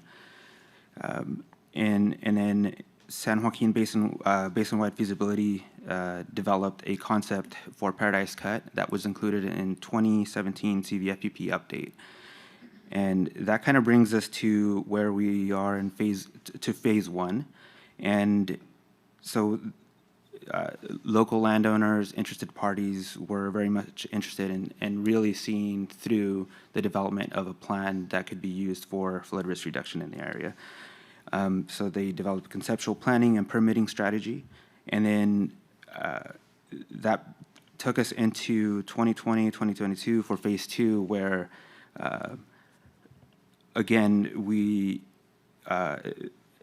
local landowners and interested parties wanted to team up together, partner, and really develop a structure for engagement within themselves and with the state as to how they want to develop this flood risk reduction feature. And as it happened, they ended up taking the plan that was developed for 2017 CVFPP, and they kind of explored different possibilities, expansions further downstream, and sizing of features. So, but really, the 2017 feature that was developed was what was taken in and developed as the locally preferred. I'm going to say alternative, but I'm going to change the name right now. So currently, we are in phase three, and we're in the process of developing this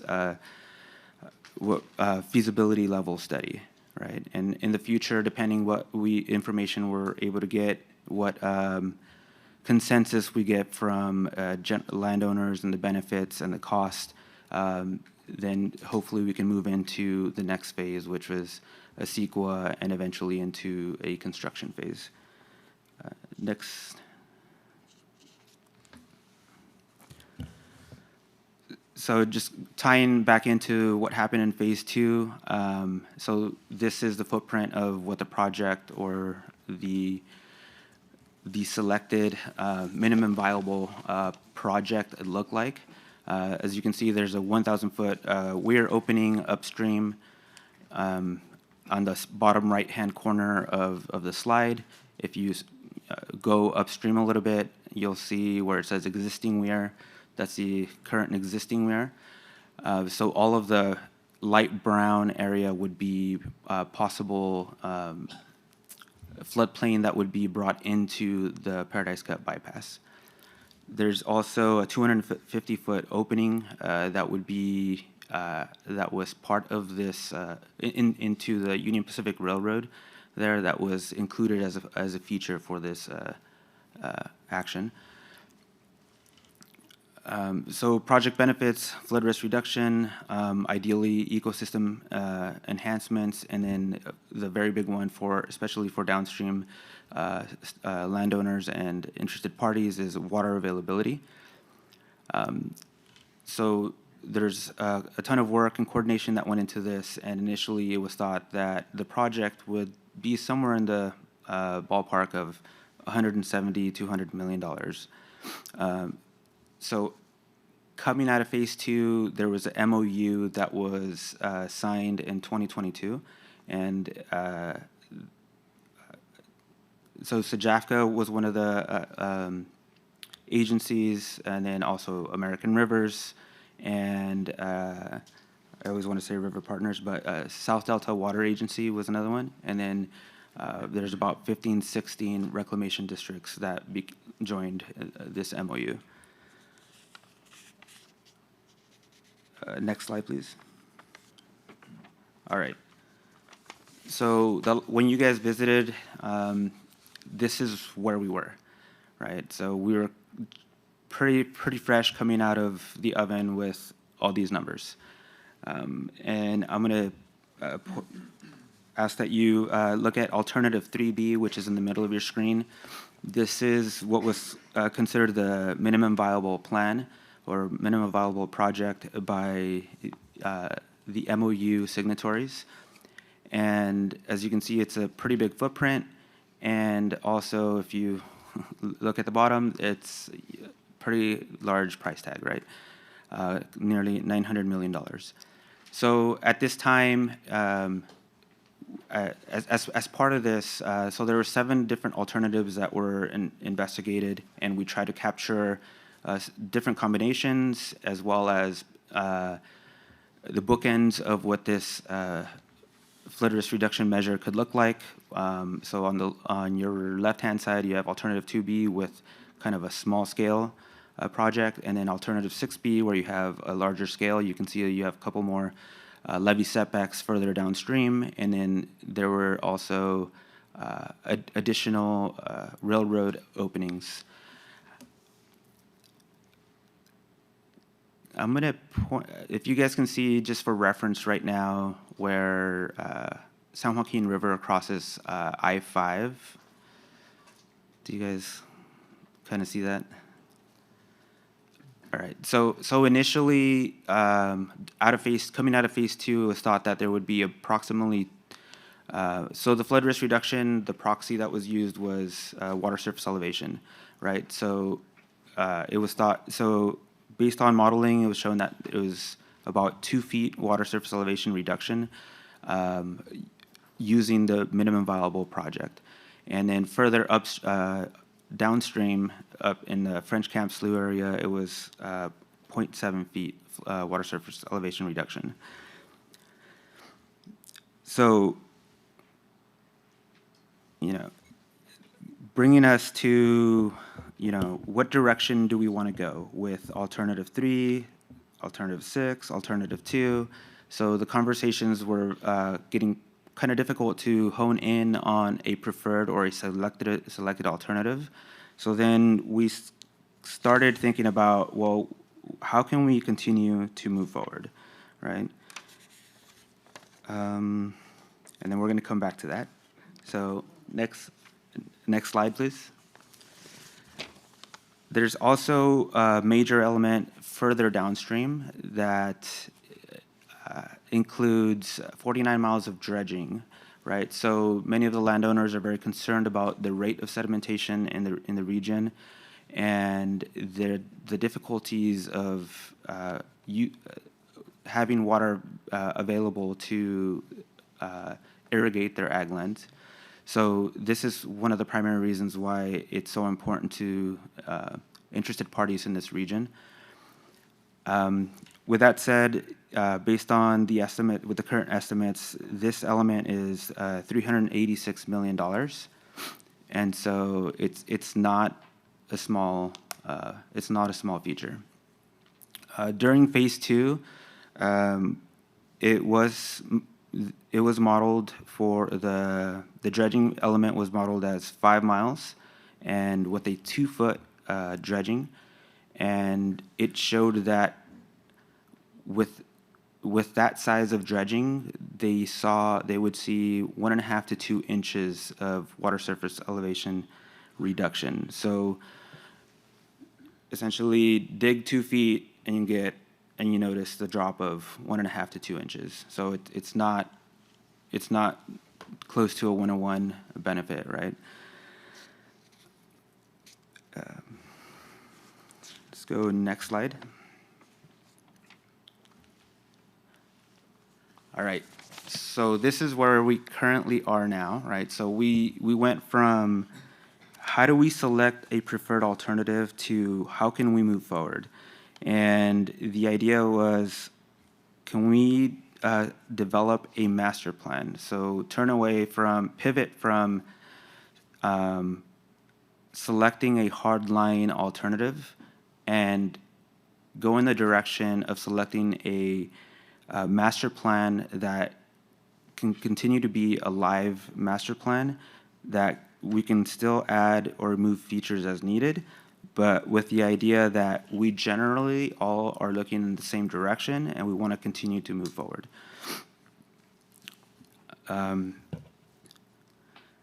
So the main point here is to continue to move forward is finding a phased implementation, right? So this is still a very large concept of flood risk reduction project, and so we're really going to see the rubber hit the road is developing this phased implementation, right? What is phase 1 going to look like? What is phase 2 going to look like? What is phase 3 going to look like? What benefits do they bring, and what is the cost? So that's something that we look forward to understand in the future, but currently we're just at the point in time where we've essentially opted to bring in as many elements as possible, with the exception of a few that have already shown to not bring as much benefit for their cost. We do plan on continuing to have local engagement. We have advisory committee meetings as needed to introduce or show information that is developed from modeling and the feasibility team. So next steps. Just yesterday we had an advisory committee meeting where we talked about some of the recent modeling showing incremental analysis, where essentially very beginning of, trying to understand what each of the actions or elements bring as far as benefits, right? So in the past, we've modeled alternatives, like this group of alternatives gives you this benefits, you see this water surface elevation reduction here or there, and so different groups, where this time at a very high level, just for a 100-year scenario, we started with, at the downstream, what happens if we do sediment removal here, what happens when we do a setback there, and we start kind of getting an idea of what the benefits that we receive from each of those elements. But there's still a lot more to go through and uncover, so that's something that hopefully next time we talk about, we can tell you more about that. We are also working on, because dredging and sediment is such a large issue for the downstream interested parties, we are working with State Water Project, who manages the Clifton Forebay downstream of the Paradise Cut, and we are trying to make assessments of what the dredging could bring in terms of benefits, at how much benefit and where it could be the most beneficial. And so there's information that we're trying to bring in as part of this feasibility that could potentially help others. And so the idea is we're also working with State Water Project to be kind of an interagency partners, even though we're doing projects that are not necessarily linked, but they are working on developing some permanent gates in the region, so we want to make sure we're collaborating and helping each other out as much as possible. And that's all I have for you guys. All right, thank you so much, Jesus. This time, that is the end of our presentations, and we open up the board to questions. Thank you. Thanks, all of you. I'll turn to the board for questions or discussion for these presenters. Board Member Andrews. I don't expect a clear answer to this, but the idea of doing the incremental analysis to look at each component to find out the benefits that it gives seems very challenging in that there could be interactions. And is there a strategy that's already been developed or presented about how to do this in a way that makes the most sense for evaluating the incremental effect of things that may interact? Unfortunately, we do not have unlimited resources. So we're not going to experiment with all the permutations, and it's more going to be start at the upstream and work your way downstream and really just see what benefits, what water surface elevation reductions you get. A downstream, for example, one of the main locations that we look at is at the I-5 crossing of San Joaquin River. And so it's really just that. I just, in looking at the project and thinking about this relative to some other projects I'm familiar with, to the extent that expanding floodplains is part of the project, there's an opportunity there to capture a lot of sediment. And if you don't build that in early in the project, then it may not look as appealing if you're doing dredging before you actually get to that. It's just sort of, it's an interesting problem from an engineering perspective. And I hope that there's some thought given to implementing the things that make sense to implement first and not just working from one end to the other. Thank you.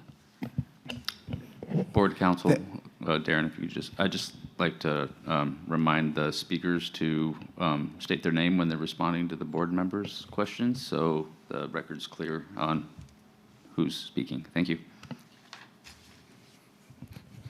That was Jesus.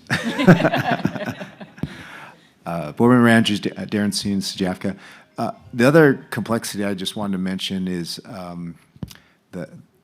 the implementation is, and these are things you've heard before, but it's the same here, and that is landowner buy-in, South Delta. A lot of we talked about water availability, but also its hydraulic impacts, right, for the dredging component. And so, how the quantity of dredging, where the dredging occurs. These are things that have yet to be worked out, obviously willing land sellers. So trying to balance all of that in the context of the most beneficial increments is something we're wrestling with. Mm-hmm.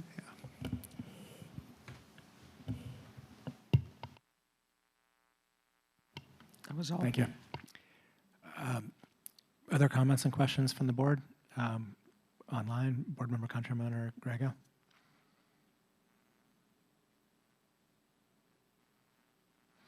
Seeing and hearing nothing. Thank you for all of the great information, and these are the kind of really like landscape changing projects that are really, really exciting, and I think we'll be very anxious to continue to see how it evolves, and I align myself with the former speaker just about thinking about this more comprehensively and not as like as a whole system as opposed to just individual components of a project. I agree. That was a meaty update set of presentations from you all. Thank you very much. We'll dismiss this set of presentation presenters unless you have a closing comment. Oh, I gotta do public comment. I was so close to getting all the way through. Public commenters starting here in the room. Saying none. Online, raise your hand if you have one. I see no hands. Seeing no hands. I was just ahead of my time. We'll complete this agenda item and dismiss this set of presenters, and then we'll move on to 9D. Thank you so much.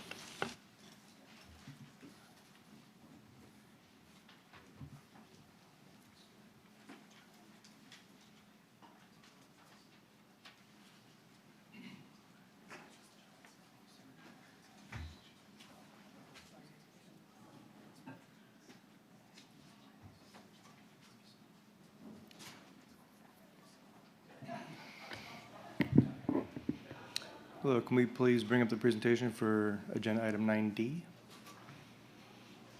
Thank you so much. Hello, members of the board. My name is Dustin Sinofsky. I'm a senior engineer with the Flood System Improvement Branch here for the adoption of Resolution 2026-03. This is a board action. Next slide, please. Quick agenda. We'll do an overview. Again, we'll look at the maps that we just looked at, give you some background, and then we'll go for the board action, and then open up the panel for discussion. Next slide, please. So today, I'd like you to please consider the adoption of Resolution 2026-03, in which the board, I'm going to read this because it is important, delegates the executive officer authority to execute a joint letter with the San Joaquin Area Flood Control Agency to terminate the feasibility cost share agreement for the Lower San Joaquin River Lathrop and Manteca California feasibility study among the U.S. Army Corps of Engineers, the Central Valley Flood Protection Board, and SJAFCA, and delegates the executive officer authority to execute a joint letter of intent with SJAFCA and the Department of Water Resources to the Assistant Secretary of the Army for Civil Works, ASA, to initiate a Section 203 feasibility study, also known as the 203 study. And I'd like to point out at this time that today we are not asking you to actually sign anything. The documents are not ready. We're asking for the board in approving this, in adopting this resolution, to delegate authority for the executive officer to sign the documents when they are ready. They are being drafted. Next slide, please. And so again, what we just looked at, we're looking at areas just south of Stockton, east of Reclamation District 17. Next slide, please. There you go, a little closer up. We're looking at French Camp, Lathrop and Manteca, the study area. Next slide, please. And what we just saw from Darren's presentation, this is the preferred plan that came out of the Mossdale Track UFR study, the Urban Flood Risk Reduction Study that was completed in 2021. This was the premise for the feasibility cost share agreement study, and so we'll be referring to this as the preferred plan. Next slide, please. So this is the background. The feasibility cost share agreement was executed by this board on September 30th, 2022 as a partnership among the board, SJAFCA, and the Army Corps. The study was implemented as the standard Army Corps 3x3x3 feasibility study, which is 3 levels of review, 3 years, and $3 million. By the beginning of 2023, the study was already projecting an overrun in time and cost. Later that year, there was an extension that was approved that extended the study from 36 months to 51 months and increased the study cost to approximately $7 million. Next slide, please.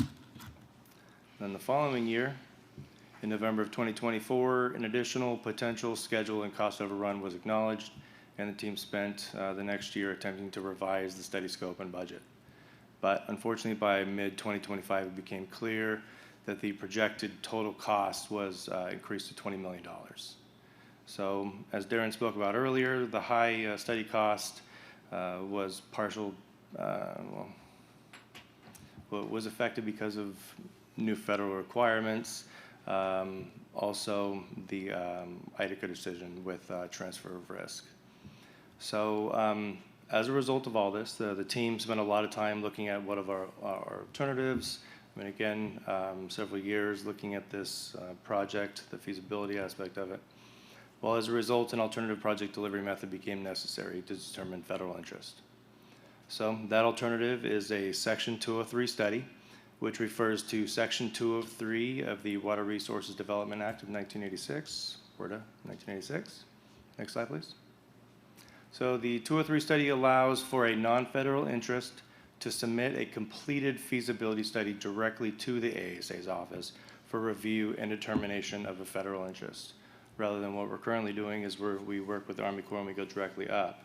Well, again, the study was already completed in 2021, known as the UFR study. So this area has been studied extensively, and so we're confident that this method has a high level of success.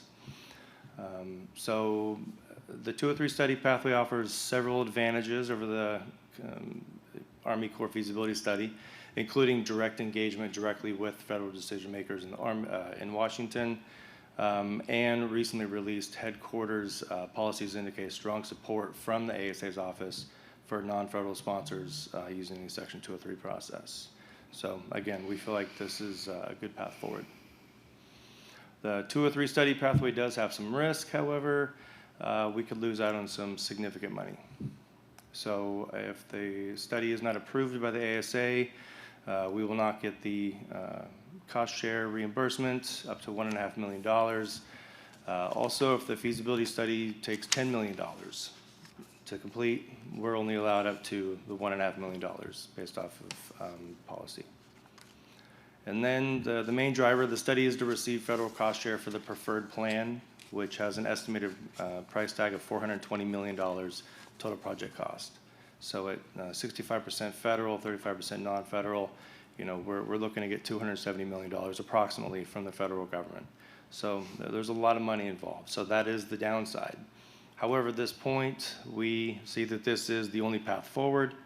And unfortunately, if we do not proceed, you know, if we don't do that, we have no chance of recouping anything. So next slide, please. So GEI was recently awarded the contract to lead the 203 study. They offer substantial subject matter expertise.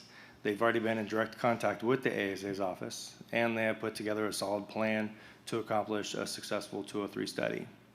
DWR has also been, has shown their support for the 203 study and has been a solid and consistent partner throughout this entire process. Next slide, please. So here's the board action. Staff recommends that the board adopt Resolution 2026-03, which finds that delegating authority to the executive officer to execute a joint letter to terminate the feasibility cost share agreement and to execute a joint letter of intent to initiate a Section 203 feasibility study are continuing administrative activities under CEQA. Next slide, please. So I'm asking the board to please delegate authority to the executive officer to execute a joint letter with the San Joaquin Area Flood Control Agency to terminate the feasibility cost share agreement with the Army Corps for the Lower San Joaquin River Lathrop-Manteca, California feasibility study, and delegate authority to the executive officer to execute a joint letter of intent with SJAFCA and the Department of Water Resources to the Assistant Secretary of the Army for Civil Works to initiate a Section 203 feasibility study. Next slide, please. If you have any questions, I also have Darren Soon here with me as well, who can also answer any questions. I take it Darren doesn't have a presentation, or, yeah, you already had your say. Yeah. Thank you. Thank you. We now will take questions from the board, and then we'll do public comment and come back for discussion. Board Member Andrews. Get a pump fake there. Board Member Bosler. No, I have no concerns with the proposal. I do think that those memos are significant. We should definitely think about how we communicate those, like, within state government to people that in the legislature, Department of Finance, the Resources Agency. I just think that people need to have awareness of the shift. And while, like, I think there are opportunities to move faster, which is an interesting, like, benefit of all of this, the money and the certainty that comes with the traditional cost share arrangements is also significant and not certain. So it's a bit of a gamble, but also we can't just sit here and do nothing. We have to keep moving forward. I agree. Board Member Countryman or Griega? No, I have no comment. I have nothing to add on that. Okay. And I'll save comments for later. Now, do you have a question? Board Member Andrews. I'm just ready to make a motion. We'll take public comment first, and then we'll come back for the motion. Do we have anybody in the audience who would like to speak to the subject? Saying nothing. And online, raise your hand if you do.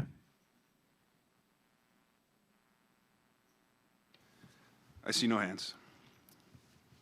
Seeing no comment, now we'll come back for discussion and a potential motion. Board Member Andrews, would you like the floor? I would like to make a motion because I think once it's seconded, then we can discuss it if there's any more to discuss. But I agree it's a bit of a gamble, but I think it's a gamble worth taking. So I move that we adopt Resolution 2026-03 as recommended by staff. I'll second the motion. So that was a motion by Board Member Andrews and a second by Board Member Griego. And now have an opportunity for any board members to discuss the motion. Seeing nothing, we'll call for a roll call vote. Member Andrews? Aye. Member Bosler? Aye. Member Countryman? Aye. Member Griego? Yes. Secretary Johnson? Aye. So that passes. We have adopted Resolution 2026-03, unanimous of the 5 members of the board. Thank you. Thank you so much. Thank you.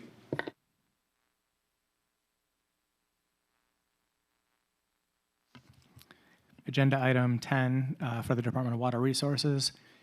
The first item is to note that we have a written report for the board, and it's all in our packet. And let's check quickly to see if anybody has comments or questions on that report.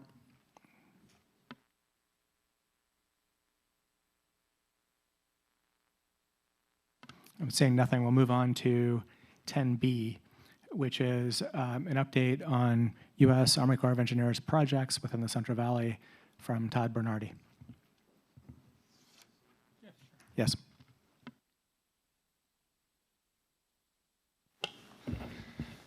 Great. Members of the board, my name is Todd Bernardi. Am I sitting close enough to the mic? A little bit closer. And do you have a presentation? Oh, I do. It's, I think I sent it over. There it is. Great, thank you. All right. Thank you, board members, for allowing me to come here today to be able to share work that I'm very passionate about. Let me introduce myself a little for those who don't know me. I spent about 15 years in land development and civil engineering before I joined the Department of Water Resources, and that was about 15 years ago. Oh, my name's Todd Bernardi. I thought I did state my name. You and me both. I think. No. Yeah. So I joined the Department of Water Resources about 15 years ago, spent 2 years working in emergency flood response as the head of the Flood Operations Center, got to see some high water around 2011 and after, and really helped me understand the system from, how it reacts and how important it is to have flood emergency response. I then helped in the flood planning on the Central Valley Flood Protection Plan for the 2017 update. In particular, I spent quite a bit of time working on both of the basin-wide feasibility studies that look to see what kind of system-wide improvements for scope and scale would help with the resiliency of the system. And then I went on to implement system-wide flood risk reduction projects. I was part of the group that really came up with a scope for the Lower Elkhorn Basin Levee Setback Project that is connected to the American River Common Features 2016 project that's expanding both the Sacramento Bypass and the Sacramento Weir. And then I was fortunate enough to be able to be put in the position that I am right now, working on all of the urban flood risk reduction projects within the Central Valley. And those included the urban flood risk reduction program, as well as the early implementation program, and more importantly for our discussion today, it also included all of the Central Valley U.S. Army Corps of Engineers civil works projects that are happening in all of our urban areas. So as I mentioned, I'm very fortunate, I feel very fortunate to be part of a very collaborative team of local, state, and federal partners. And who are looking to reduce risk for, in these urban areas have 1.1 million people and over $100 billion of assets that are included. And being part of this program really means being part of a collaborative group of people who are passionate about what they do and doing things that I'm passionate about as well, which is working on these large-scale infrastructure projects that really take a lot of that teamwork to be able to repeatedly overcome the difficult milestones and complete the work that is really creative, has created the kind of alignment that is necessary, that has allowed our system to go through some serious changes over the past few years. So I think, yeah, I wasn't on the next slide yet, but I'll go to the next slide. We're on the slide. We're on the correct slide now. So one of the things that I wanted to point out was, we definitely want to show how all these urban projects fit into the Central Valley Flood Protection Plan and its goals. We want to provide a little bit of insight into the progress of the Central Valley USACE projects at a programmatic level. I know that the board has seen various actions and snippets of these projects, and these projects are very large and they take a very long time. So I call them trees. And this presentation is meant to go above the trees and see the forest. That's what we're looking to do today. So we're going to, kind of see how things are going overall. We're going to provide some insights on how we can influence the federal process and some of its funding, as well as provide a look ahead on some of the project construction activities that we're going to see this year. Next slide, please. So the actual way that the progress is going to happen is we're going to talk about the alignment with the CVFPP, go over some of the scope and costs of the projects, as well as the people and property that they protect.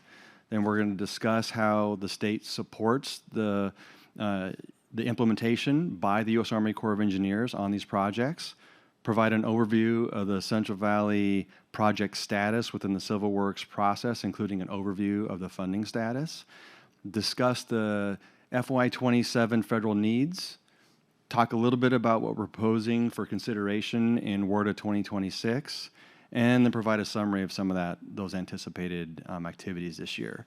So again, this presentation is intended to be able to provide some understanding. I'm a strong believer that understanding comes from interaction.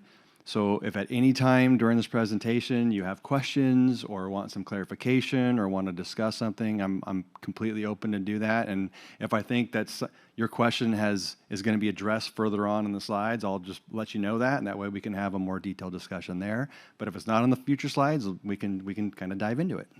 Next slide, please. All right, so as you're all aware, the Central Valley Flood Protection Plan provides a framework that identifies goals, objectives, and priorities related to reducing flood risk in the Central Valley. Within the CVFPP, the state system-wide investment approach, or what we often refer to as the SSIA, was developed to be able to prioritize investments based on flood risk, life safety, and funding availability. So before I jump directly into the CVFPP and SSIA, I think it's important to understand a little bit about the USACE civil works process. And so the civil works process, or the program, uses a very robust planning process. However, that process does not use state priorities or requirements to be able to evaluate alternatives and determine federal interest. They have their own process and their own priorities.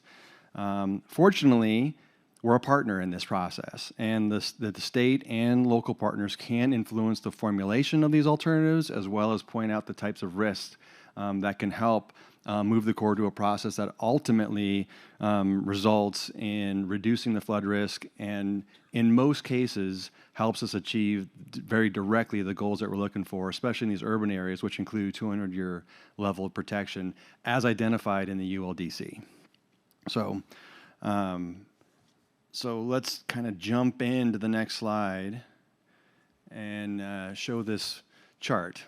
So this chart, I'll say right away, is not intended to show a sequence of how things actually happen, but rather how multiple concurrent laws and planning processes provide state representatives with the information that is necessary to help the U.S. Army Corps of Engineers formulate alternatives and help the local partners and other state agencies determine consistency with the CVFPP and confirm that the proposed improvements are not in conflict or limit the other types of flood system improvements that were identified in the CVFPP.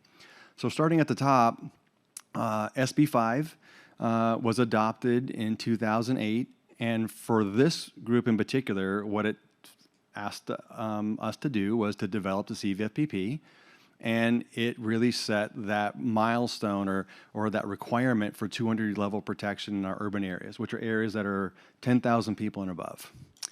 And so the next thing to kind of talk about is, well, what was in the CVFPP relative to this work, and how does that apply? So in this particular case, the CVFPP was very clear that reducing risk to urban areas is a priority. It is a place where we see a significant amount of the risks and a significant amount of the dollars and assets are behind these levees. It also identified that we need to maximize federal participation. The U.S. Army Corps of Engineers and the federal government is a significant component to being able to meet the ultimate requirements to be able to get through some of these things, not only from a permissions perspective, but also from a dollars perspective. And finally, it established the state system-wide investment approach, which guides our priorities and helps us understand what types of management actions and what types of things we need to do are important. So the next thing to kind of talk about is the basin-wide feasibility studies. Basin-wide feasibility studies really described where we see the most significant amount of resiliency that we can get from either climate change or ecosystem. And it really describes the footprint and where the best opportunities are to do that from a system-wide perspective, recognizing that certain places, like in urban areas, are not really tuned to be able to set back levees. You can't really create additional system capacity inside of urban areas. But you can in these system-wide elements like the YOLO bypass and others. It also established the conservation strategy, which of course provides all the places where we might really see the best places to be able to provide ecosystem enhancement, which, by the way, happen to be in those large system-wide features, like the YOLO bypass and Sutter bypass and Paradise Cut. So finally, that kind of sets the stage from, where do we see these system-wide and resiliency effects coming from, how we set our priorities, and now we can kind of look at what the U.S. Army Corps of Engineers feasibility studies are. And the first thing I'll say is, U.S. Army Corps of Engineers feasibility studies is not a blue sky study. You don't go into the U.S. Army Corps of Engineers and think, well, I hope they come up with a good plan for us. That's not really how it works for this. What you do as a local agency is you have to come in aligned on what you prefer, because a feasibility study at U.S. Army Corps of Engineers is not just looking at what might be good to do. It is looking for where there is federal interest. So it's purely a reason to find the federal government as a partner for us. So it's a means to an end, and you better understand what your end is that's in alignment with your goals, whether that's a state goal or a local goal.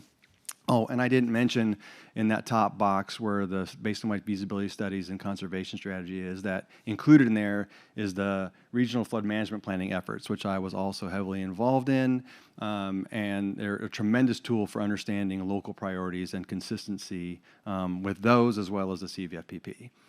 Finally, we get to the box at the bottom, or the oval at the bottom, which is leveraging federal appropriations via USAID's implementation of flood risk reduction improvements. And again, these are not studies, these are not repairs, these are improvements, and these improvements are designed and implemented by the U.S. Army Corps of Engineers. And again, what we did in the basin-wide feasibility studies was look at these urban areas and looked at what the Corps was planning to do and incorporated the improvements that the Corps was looking at within these urban areas and put those into the same models as our basin-wide feasibility studies to understand what the effect might be. And lo and behold, we do get most of our resiliency and climate resiliency out of the system-wide projects, not necessarily the urban projects. The urban projects are extremely important to protect those assets, and they're identified as some of the worst first within this context. And sorry, my computer just went to sleep. Let's go on to the next slide.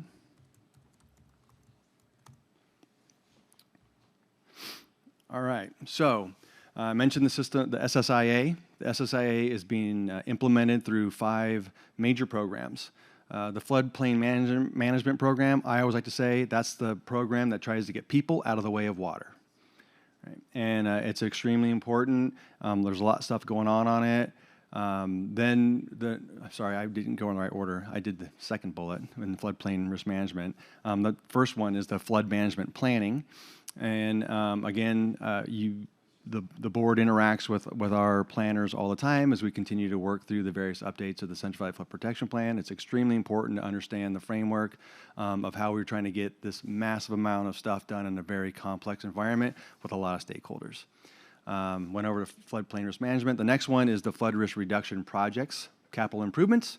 That's how we invest in changes that we want to make to the system, and we'll be talking about that further on the next slide.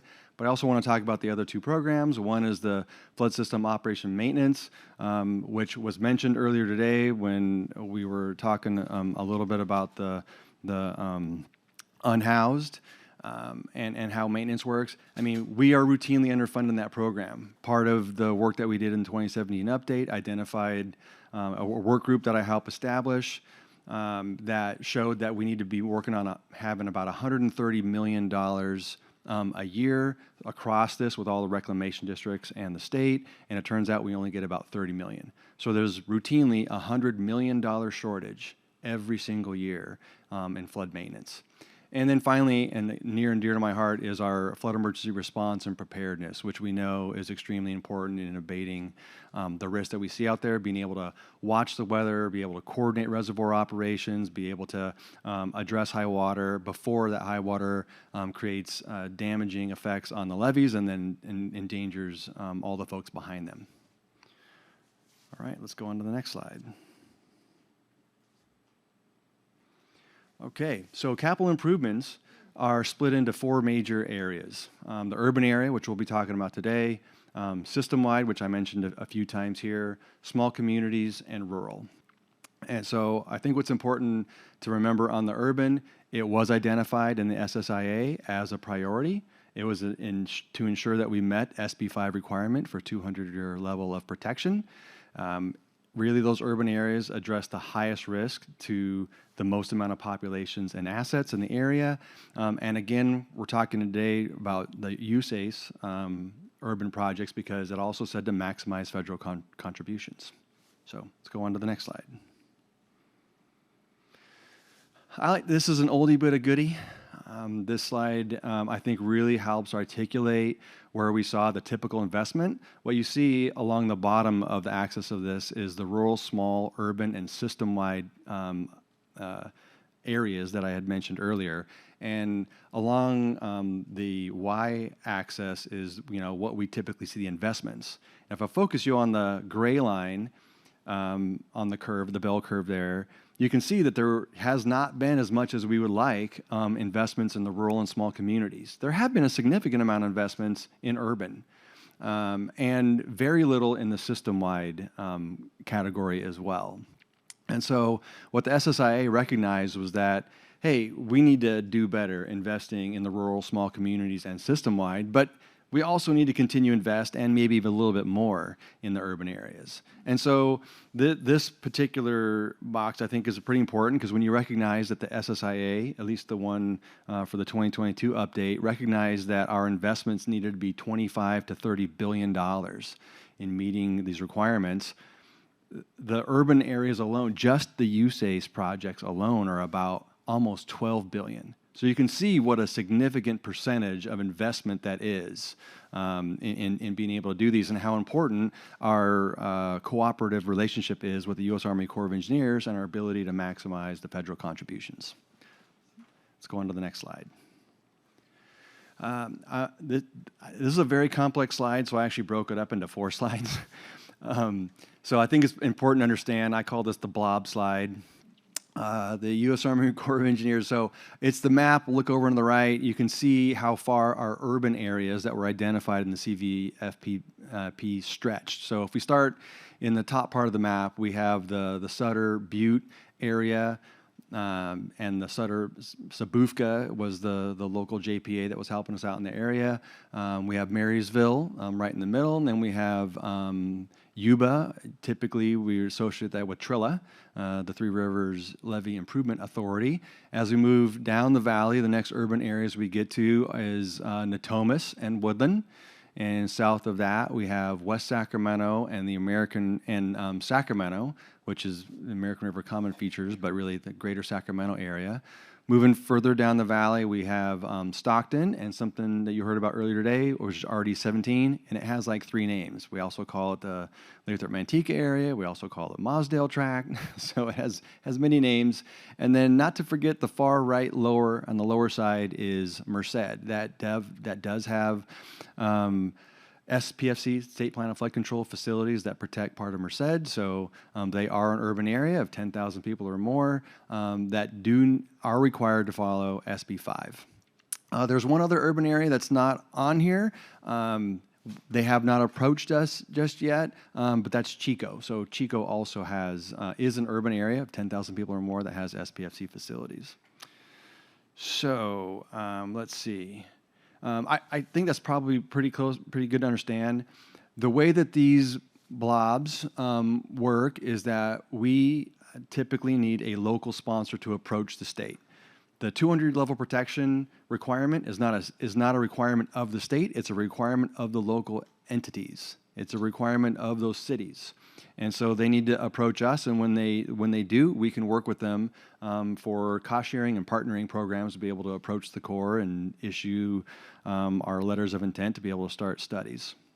It's important that the local sponsor have all the following authorities in order to be an actual sponsor. They need to have capital improvement authority, they need to have land use authority, and they need to have long-term maintenance authority and responsibilities. Typically, a local agency does not have all 3 of those. Usually they only have 1 or 2 of those, which is why you really need a joint powers authority to be able to satisfy the local sponsor requirement, which is why we have all the AFCAs, right, the area flood control agencies. As an example, one of the challenges we have in Merced is there's not a Merced area flood control agency. There's no MAFCA, which makes it very difficult for us to be able to partner with them, with the U.S. Army Corps of Engineers. So let's see, the U.S. Army Corps of Engineers identified the Central Valley as having some of the worst flood risk in the nation. And so let's go to the next slide. Kind of want to talk about why that is. So those blobs that you see right there before you encompass about 1.1 million people, $108 billion of assets, over 550,000 acres of property. The estimate right on the miles to be able to, of levee improvements to do that was about 284,000 miles. And so let's go to the next slide and why we think we're engaging the U.S. Army Corps of Engineers. So of that 11 or 12 billion dollars, we've calculated that the Corps really, if we partner with them to maximize those participation, we're looking at the Corps providing $7.3 billion, the state of California providing 3.2, and the locals providing about 1.4 so far. So let's go to the next slide. So far, we've been very successful. We have implemented over 154 miles of levee improvements with about 130 remaining. So we've been doing pretty good. A lot of those miles are actually happened through the EIP and UFER program, which I'll go over a little bit later. And let's go to the next part of the slide. So this is probably the most complicated part of the slide. I call this the cat in the hat part of the slide, but let me first start saying, so if you look at the bottom, what's been spent so far is $4.6 billion. Of that $4.6 billion, about 686 have come from local dollars, about 1.6 billion have come from state dollars, and about 2.3 have come from the Corps so far. And then as you move into the remaining aspect of this, you see that the locals have about 709 million more to go, the state has 1.5, and the feds have the bulk of the remaining effort, and that's the $5 billion that they have remaining. Now, the reason why they have so much left is because we did such a huge amount of investments early on through those EIP UFR programs where we were able to implement a lot of projects ahead of the Corps, and now we're using those credits from those improvements. All right, let's go to the next slide. So the Civil Works process and milestones is fairly complex, and it takes a really, really long time. So I'm going to spend a few minutes here going through this to understand why it possibly takes 40 years to go from initiating a project through actually completing it. And so this doesn't represent a particular project. It represents an average that we've seen on typical civil works projects. A couple things I'll point out. I mean, obviously we have made up years on the left-hand side, but we have all the major milestones down the middle. We have areas where we think the most amount of engagement is helpful in influencing the Corps. And finally, I'll point out the font that's green indicates that you need federal appropriations to be able to move past that particular milestone. So if you think about writing a letter of initiation, that does not mean just because you write a letter that the Corps is going to start the project. In fact, the average is usually 3 years, sometimes longer. And we've had letters of intent for Merced for the last 9 years, and it's still not initiated yet. So average about 3. So once the Corps identifies that they can do that and we get a federal appropriation, the very next year we can actually start signing the FCSA, the Feasibility Cost Share Agreement, as well as the Local Feasibility Study Cost Share Agreement. It usually takes about 3 years, but it could take a lot longer than that to get to the tentatively selected plan, which is the first really major milestone that you have in a typical Corps feasibility study. It's another couple years before you can get to the CEQA-NEPA ROD nod, and then another year or so after that to get to the Chief's Report. Once you hit the Chief's Report, if you're lucky, you hit a word a year, but if you're not lucky and there's a word that year, there has been a hiatus before of 7 years between WRDAs. So you may be looking at a year or two to actually get into a WRDA authorization. Then hopefully there is some dollars that we either get appropriated or are left over from dollars in the study that you can enter into a design agreement. That's a pre-construction engineering design agreement. That means you're not using construction dollars yet, you're still using investigation dollars. But if it's authorized and you have funding available, then you can sign the design agreement and you can start working on design. And that typically goes on for a couple years.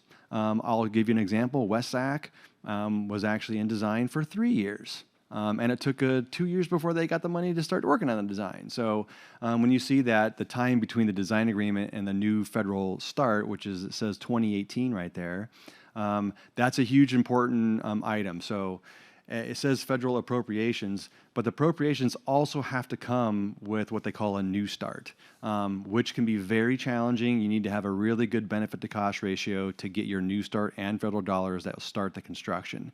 So in this particular case, just remember, we sent our first LOI in 2001, and now 17 years later, we're starting construction. So with that new start, we sign a project partnership agreement. Then after that project partnership agreement, the design starts. Likely, you'll need a supplemental EIR or EIS, secret coverage, because everything else before that was programmatic as part of the study. And then you can start really your construction, which we identified in this particular case as 2020. Once construction starts, these are very large projects. They can last many, many years. In this particular case, we're putting 10, which is probably about average because some things take a lot longer than 10 years, and some things you can get a little shorter than that.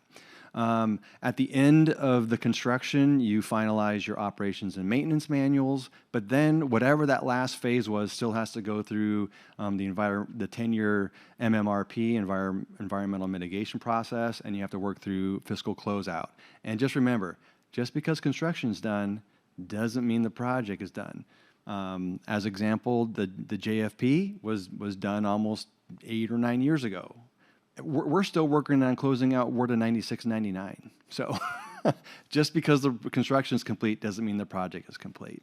That's a rundown. You'll see this schedule again, but I won't go through it through that detail. But I thought I'd just pause to see if there's any comments or questions on this particular slide. I think it's sobering. You know, the takeaway on this that I like to always say is the people who start the project are not likely the people who end the project. And there's a couple of other items I'd like to kind of talk about. So if you see it says on the line 2014, right, that line, that established the scope of the project. That is your authorized project. You can't add to it. You can't subtract from it. You can't change it. Any policy changes that say that was in 2014. So let's say there's new policy changes that came out in 2020 when you start your design. Can't change the scope of the project. You can't change that authorization. So you have local stakeholder challenges in 2020 based on what was improved in 2014. Tough. You can't change it. I think that's one of the bigger challenges of these core projects is understanding that once that authorization is in place, that's what has to move forward. If you want to change something, the Corps will be happy to do that. You'll just start what's called a post-authorization change report, and it takes about that same amount of time. They do another study. They start with alternatives. You sign a feasibility cost study agreement, and you go down the process, and you start all over again. All right. Let's go on to the next slide. So working on these projects takes a significant amount of effort on a day-to-day basis. I know that this group sees projects at milestones and ribbon cuttings, groundbreaking ceremonies, CEQA analysis, but to really truly be a partner with the U.S. Army Corps of Engineers, you need to speak Corps speak. You need to live within the Corps processes. You need to engage with them on a daily basis. And in order to do that, we have several things that the Department of Water Resources does to be able to help facilitate that. One, we provide senior engineers as our project managers. So we need seasoned folks being able to engage the Corps in this process.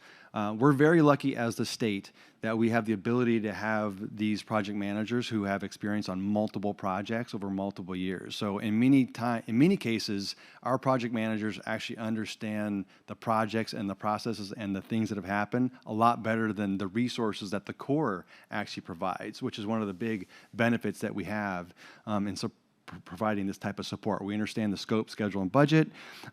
We also communicate changes in that scope, schedule, and budget on a regular basis. We actively participate in all the project delivery meetings, and we add value to interactions. We anticipate the needs of the project, and we look for those kind of things that are pitfalls.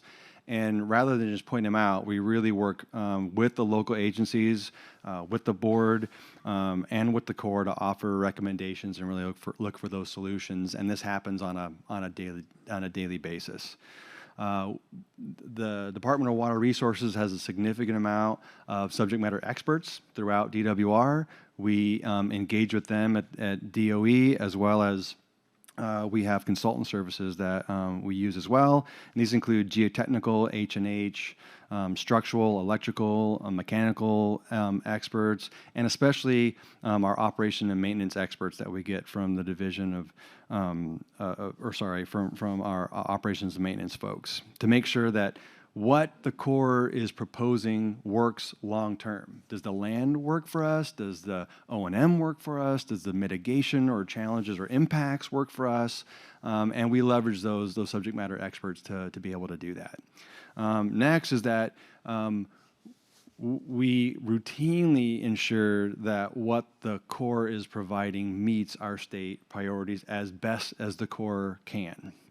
And what that means is we make sure that the visions and priorities that are identified in the CVFPP are considered and integrated into those designs as best as the Corps can be able to do that.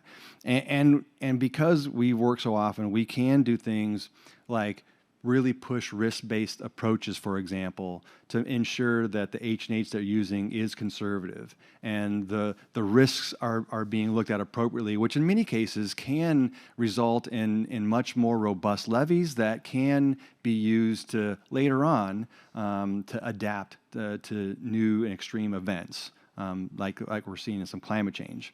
But again, it's using their processes to be able to do that, and it's because we have the subject matter expertise and interact with them on a regular basis that we're allowed to do that.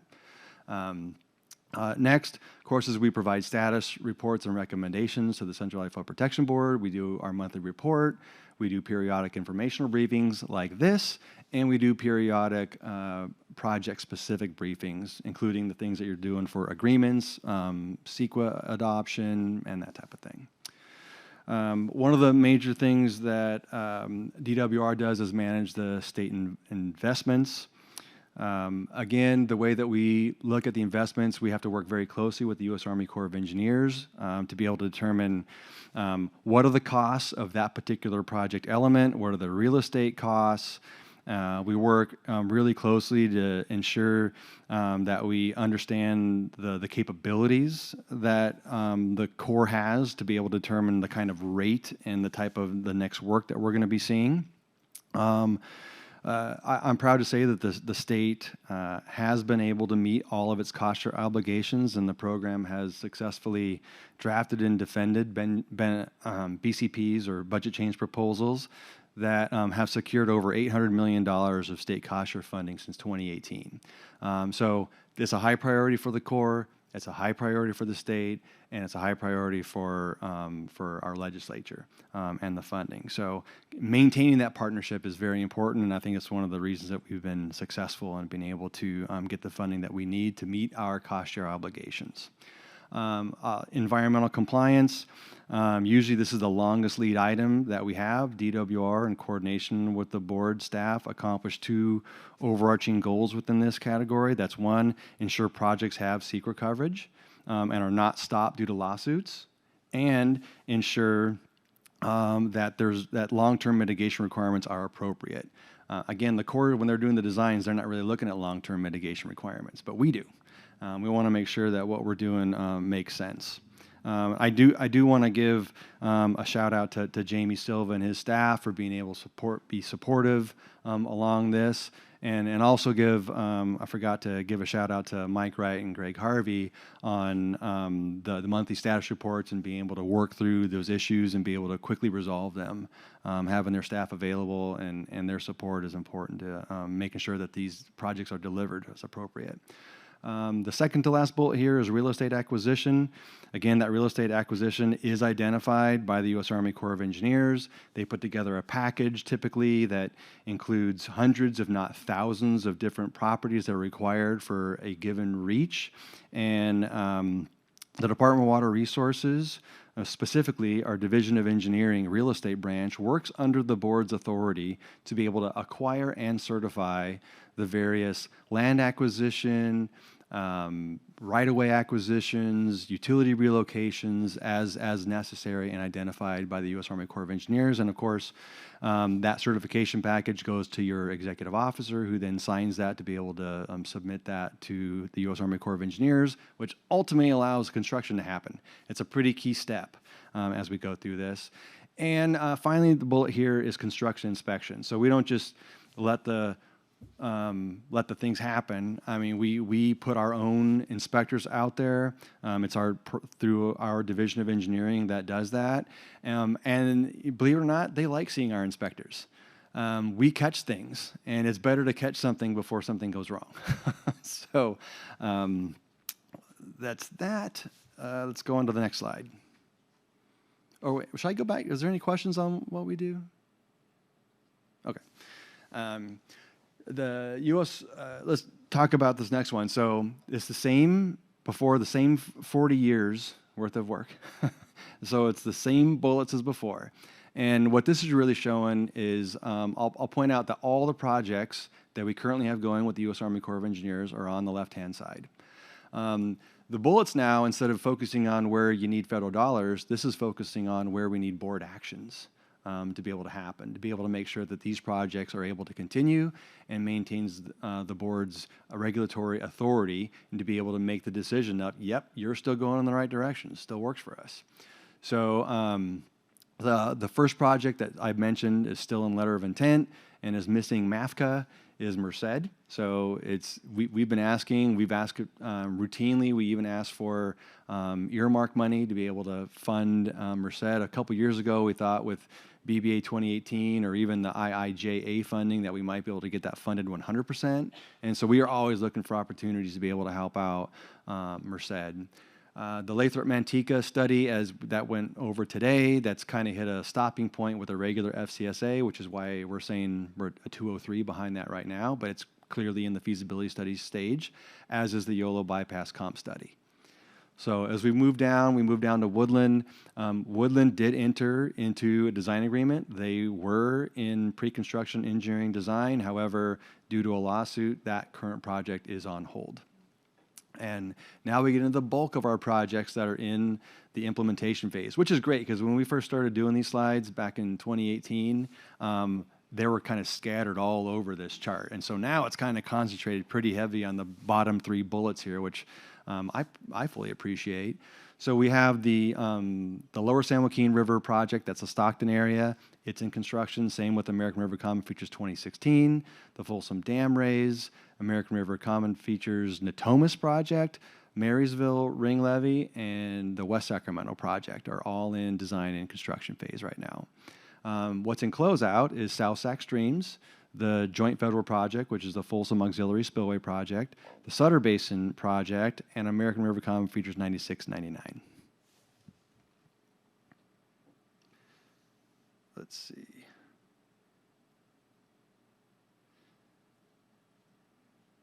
Yep, let's go on to the next slide. Another busy slide, so I'm not going to read off every one of these numbers, I promise. But I will get you to understand the slide so that you can refer to it later.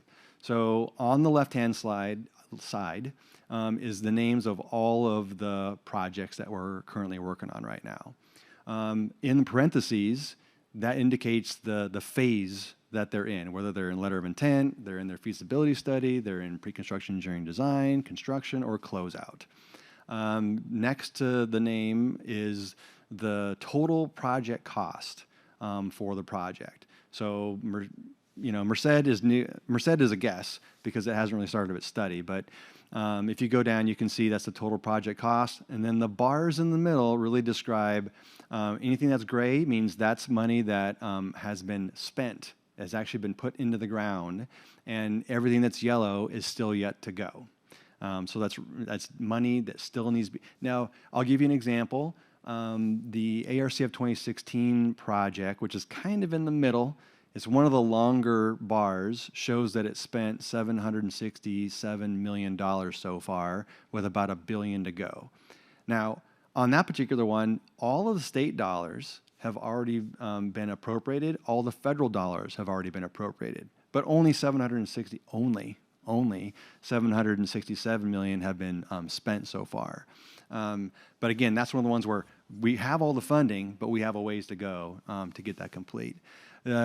Next to the bars is our estimate for when construction begins and when we think it will be substantially complete. That's not when the project is complete. That's when we think construction is substantially complete. Remember, there's probably at least 10 years after that before projects would be fully closed out. And then the column after that, we put in what we call the value of the projects, the amount of people that it protects and the amount of assets that it protects. And so I will highlight one other item. If you go back over to the other side, you can see there's several names that have been starred.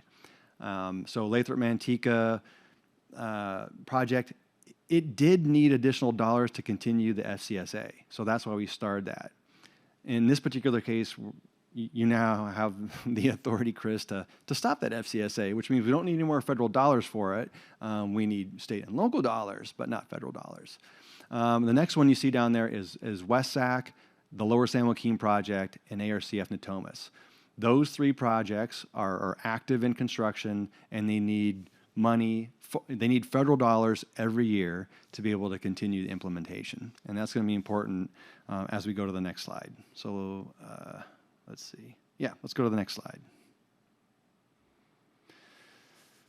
So for the first time in decades, the Central Valley USA's flood risk reduction improvement projects through the Civil Works program did not receive federal appropriations in FY25, and it's not looking very good or very promising for FY26, which means it will go 2 years without infusion of new federal funding. Fortunately, none of those active urban USA's flood risk reduction projects will experience delays in the construction season FY26. This is because the Central Valley non-federal sponsors and all the partnerships that we have been very successful in securing federal appropriations in previous federal budget cycles and have resulted in a significant amount of carryover funding. Especially for West Sacramento and Lower San Joaquin, but even for Natomas. In fact, we estimate West Sacramento and the Lower San Joaquin project should have enough funding to be able to continue scheduled construction through FY27 and potentially into FY28. That's how much carryover funding they have. Natomas, however, is not in that same boat. They are at risk of delays in FY27. And Natomas needs about $40 million in FY27 and probably $80 million in FY28 of federal appropriations to keep going with their current schedule. Now, maybe $80 million sounds like a lot, but it's really not. It's a relatively minor ask compared to what we've received in previous years. And to put this into perspective, not including 2019 when we got about almost $2 billion of BBA 2018 funding. If you take that out of the equation, the average federal appropriations for USAID's projects in the Central Valley is somewhere between $125 to $130 million a year, which is incredible given that that represents just under half of all the funding USAID typically receives for its entire Civil Works program nationwide, which includes navigation, ecosystem restoration, and flood management. So we do pretty well. So that ask is actually pretty reasonable. So we think this success is associated with receiving these kind of dollars contributes to 4 major factors. One is that a recognition that the Central Valley urban areas have some of the highest flood risk in the nation. 2, the non-federal sponsors invested a significant amount of time, energy, and funding to authorize these projects, and they can benefit from the construction funding. So just so you know, to get us to where we are today, it took about 20 years and $60 million of just federal feasibility studies to be in a position to be able to have these active projects. Next, it's an excellent collaborative partnership with the U.S. Army Corps of Engineers Sacramento District, so a shout out to SPK. And then finally, 2 other sort of factors together. One is that because we were able to do the early implementation programs, we built a lot of expertise. We understand what it means to build levee improvements. We understand what it means to acquire property. We understand how to go through the CEQA process. And we have learned how to advocate at state, federal, and local levels where we work together to reinforce and highlight the need for these priority projects at both the state and the federal level. So since 2011, the Central Valley has benefited from about $3.2 billion of federal appropriations, with the remaining federal cost share. Again, this is when you factor in what we got from BBA 2018, there's about another $4.1 billion of funding that is going to be necessary of new appropriations. That's a lot of money, $4.1 billion. Even if we stayed at our average at $120 million a year, it would take about 34 years to get enough appropriations to complete that remaining work. So it's a big lift. And this is why it's important that we keep working through the authorization process to get our projects shovel ready, because when there's the next once-in-a-lifetime opportunity like we saw in BBA 2018, it's best to have these projects in hand and ready and authorized, ready for that funding, which is why it is really good to initiate that 203 to create an authorized project there. Now, the next items on the list, Sac Bank construction, that is a standing authorization to be able to deal with Sacramento Bank erosion. That's an existing authority that the Corps has, and we just need dollars to be able to keep that good work going. I know you've gotten other presentations on that. The state is required to maintain the Cache Creek settling basin. It is a SPFC facility. It needs a federal feasibility study in order to revise that. And so we are asking for $1.5 million to begin a 3x3x3 feasibility study for the Cache Creek settling basin. And finally, the last one has been acknowledged statewide. The board sent a letter last year requesting for this, and that is to get programmatic 408 funding, permissions funding across the nation. So we think that $22 million, if you spread it out, we think by the amount of 408 permissions that we're asking for around here, that means SBK could see between 2 and 3 million of that, just based on the applications that we see out there. All right, let's go to the next slide. All right, so another opportunity that we have to influence and how project delivery is the Water Resources Development Act. I always like the analogy that the act is pulled, think of it like a cart. It's the horses that pull that cart are projects. When you have a lot of good projects, you can stack things onto the cart that horse is pulling. When you don't have a lot of projects being authorized, you can't put too many policy things into that cart. So, but we don't have any projects that are trying to pull that through this year, at least not from the Central Valley's perspective. But we think we have an opportunity to make some changes, and we've identified 3 here. The first is in real estate. So real estate acquisitions and approval processes are a critical component to the U.S. Army Corps of Engineers water resources project delivery. However, current policies that are governing real estate often create significant delays in project execution. They increase administrative burdens and ultimately increase project costs. So we've targeted some suggestions that we've submitted to be able to help streamline the real estate approval process, and that included expanding the list of standard estates, expediting reviews, and delegating approval authority to the district commander. We've also wanted to extend the appraisal validity period and then tie appraisals to offers, not to the close of escrow, and delegating, again, approval to the district commander. And finally, allowing conservation easements or cooperative agreements as a standard estate when they fully meet the project purpose. So we're looking to see, a lot of the times we run into the problems, if you have a non-standard estate, it takes like 2 years to get approval for the non-standard estate. And usually we only have 18 months to even acquire property. So before we even got permission to go acquire it, we're already past the deadline to be able to get it. And that becomes a major, major challenge for us. So there is other opportunities to be able to seek some alignment on this outside of WRDA, and those come from the latest Building Infrastructure, Not Paperwork initiative that was put together by the ASA for Assistant Secretary of the Army for Civil Works.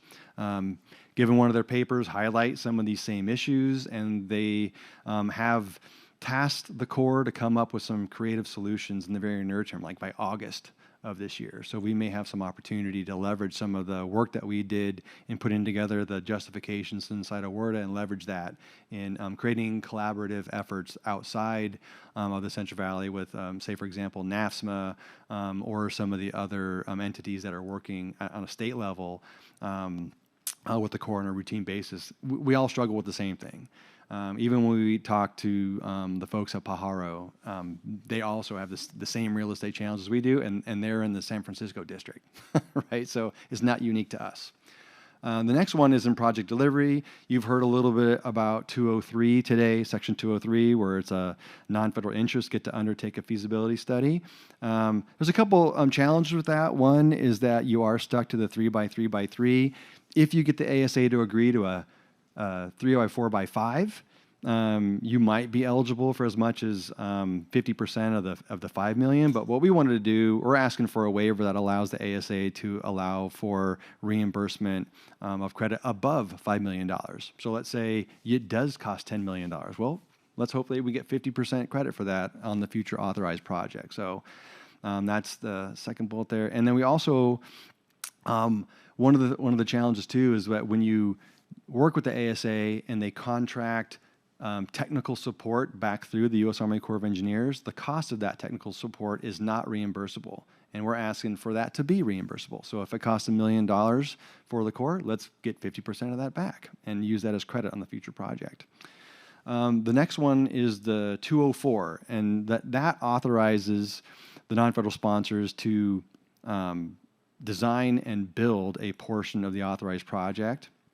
And what we're asking for in 204 is for the Corps to emulate another section, which is called 1043B. And in 1043B, they actually have a provision that does two things. One, you can adjust or escalate the project construction cost. And so the difference is, let's say you got your authorization like on the list in 2014, but you can't really start construction until 2020. In 6 years, you might have a significant amount of cost escalation, but right now the 204 has no ability to do that. You can't utilize the 902 limit. So we're asking for that provision, and we're also asking if they can advance funds and or use unobligated project funding, similar to 1043B. So that's the roundup of the WRDA 2026. Any questions on that? All right, next slide. We're nearing the end, I promise. So I'll go over the construction activities that we see for this year. Where we see construction happening in Natomas, in Reach A and B, and the pumping plant. We see American River Common Features 2016 construction, Folsom Dam Raise construction, that's dikes 1 through 6, MIAD, the wing dams, the main dam, Gate 8 proof of concept, and the Lower San Joaquin project, TS30L. So the chart on the right, I'll just kind of go through this. So in Natomas, construction at Reach H is ongoing through 2026. Reach B pumping plant 5 will be awarded in September 2026. And design of the West Drain Canal is ongoing. And they're refining the timing right now for Reaches F and G, and that's going to be where I mentioned they need $40 million in FY27, another 80 in FY28. And right now they're trying to figure out how to get that to work with Reaches F and G, and they being the U.S. Army Corps of Engineers. On American River Common Features 2016, the Sacramento River East Contract 3 will begin construction in July of this year and is expected to finish in October of 27. This work includes 2.4 miles of bank protection, launchable rock, tiebacks, in-stream woody material, and planting benches. And then in the Folsom Dam Raise, you have dikes 1 through 6 construction began in September of 2023 and is expected to finish in August of this year. The Mormon Island Auxiliary Dam, or MIAD, construction began in 24 and is expected to finish here in 26. The Wing Dam construction began in February of 2024 and is expected to finish in September of this year. The Main Dam and Wing Dam construction began in 2024, and proof of concept for Gate 8 is expected to finish this year as well. So the current main and wing dam completion per USACE right now in the current schedule, but again, it's funding dependent, is around 2030. to be able to actually fully complete that project. If we go down to within the chart, we have Marysville Ring Levee. USACE construction is substantially complete. There is some additional 408 work that we've identified that the Corps thinks is not within the authorized project, but that is necessary to meet ULDC 200-year level protection. And we're expected that work, which is in the north area and the UPRR gap, they're just beginning geotechnical investigations right now.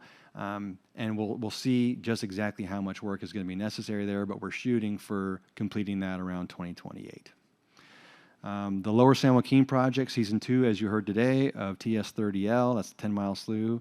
That construction began, well, I guess it will begin in April of this year to install a cutoff wall, and it will be completed by the fall of this year. And finally, we don't anticipate any construction this year in West Sacramento, but the Yola Bypass East Levee North was constructed, and a ribbon cutting is being planned for the near future. Design is underway on numerous phases with additional construction anticipated in 2027. Next slide. All right. So our intent today was to be able to show how USACE projects fit into the CVFPP goals, provide some insights on the progress of the Central Valley USACE projects at a programmatic level, be able to describe and share some of the insights in influencing the processes and funding, and then look ahead at what kind of construction activities. I think we met those goals. So let's go see if there's any questions on the next slide. Oh, thank you. It's a very, very thorough report. We will see if we have any questions or comments from board members now.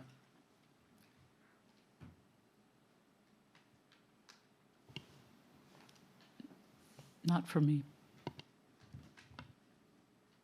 I'm just hoping we can get the slides for our future reference. Thank you, Todd. Yeah. I guess not. Thank you very much. Yep. This is very helpful. Public comment or on agenda item 10B, this report in the room. Anybody online? I see no hands. And that's it for item 10. Thank you very much, Todd. I know you have something to get to also. Item number 11 here is our staff activity reports. As always, we have 5 of them in our board packet. I'll check to see, Chris, if you have anything to add, and then if board members have any questions. Any questions or comments?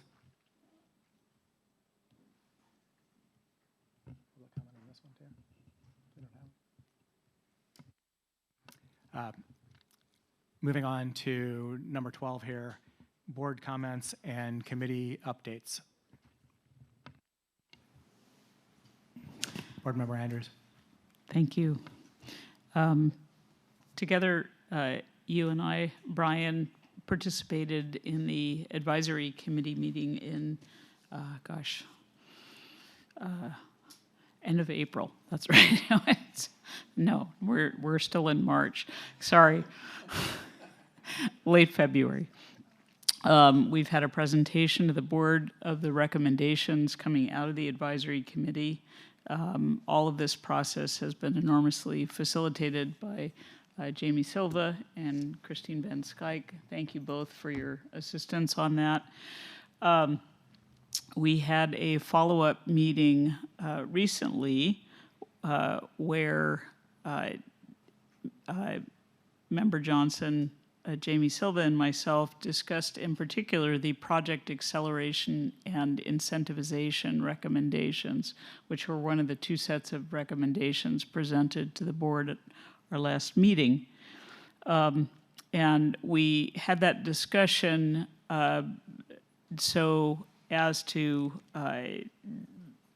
figure out essentially, what was next for the board itself in responding to these recommendations. And there were 4 things that we did in this discussion.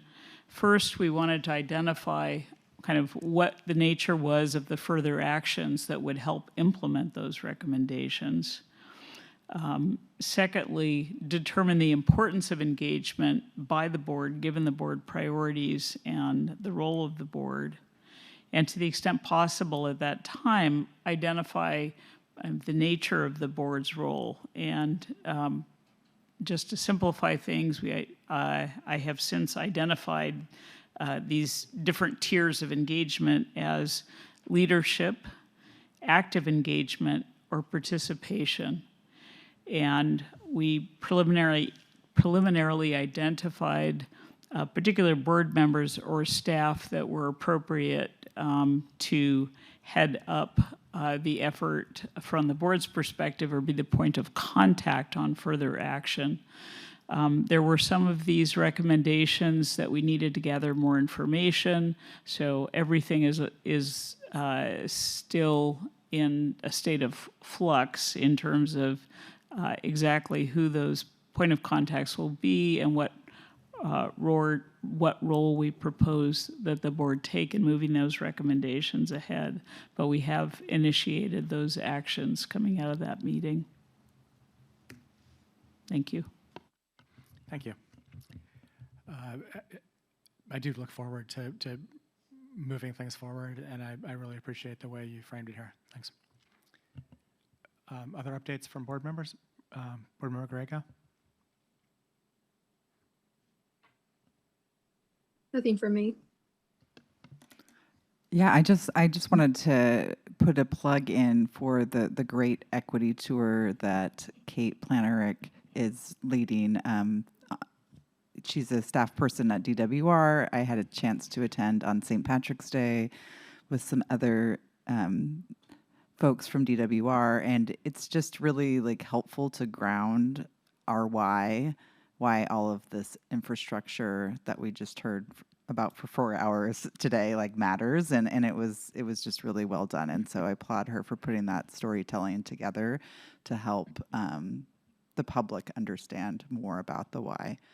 The other thing is we had a really excellent coordinating committee earlier this week, a lot of really good information that was brought forward to our broader community from DWR and from some other partners, a lot of sharing like about examples of how things have worked for them. We got through some green tape examples. So it was just a really great, really high quality presentations, and I thought really good engagement from the community. So just want to applaud all of our partners, especially DWR. Thank you. I agree. I don't have updates for the board, so we'll go to our upcoming meetings. We have a board workshop on April 10, and that one's at Yuba County Government Center. We'll have to make sure we have that in our notes and not drive here. Board meeting, April 24, which is here at the CNRA building. We have advisory committee on April 28. I need my reading glasses. And that's a hybrid meeting, but in person here at the flood board offices.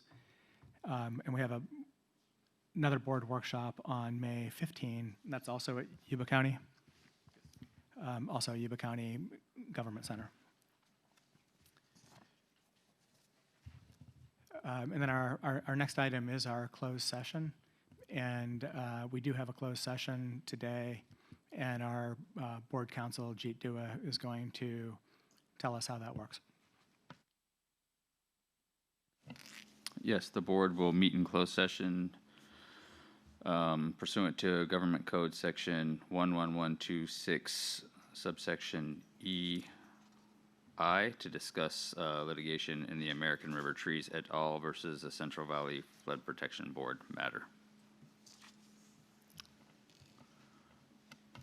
Thank you. Yep.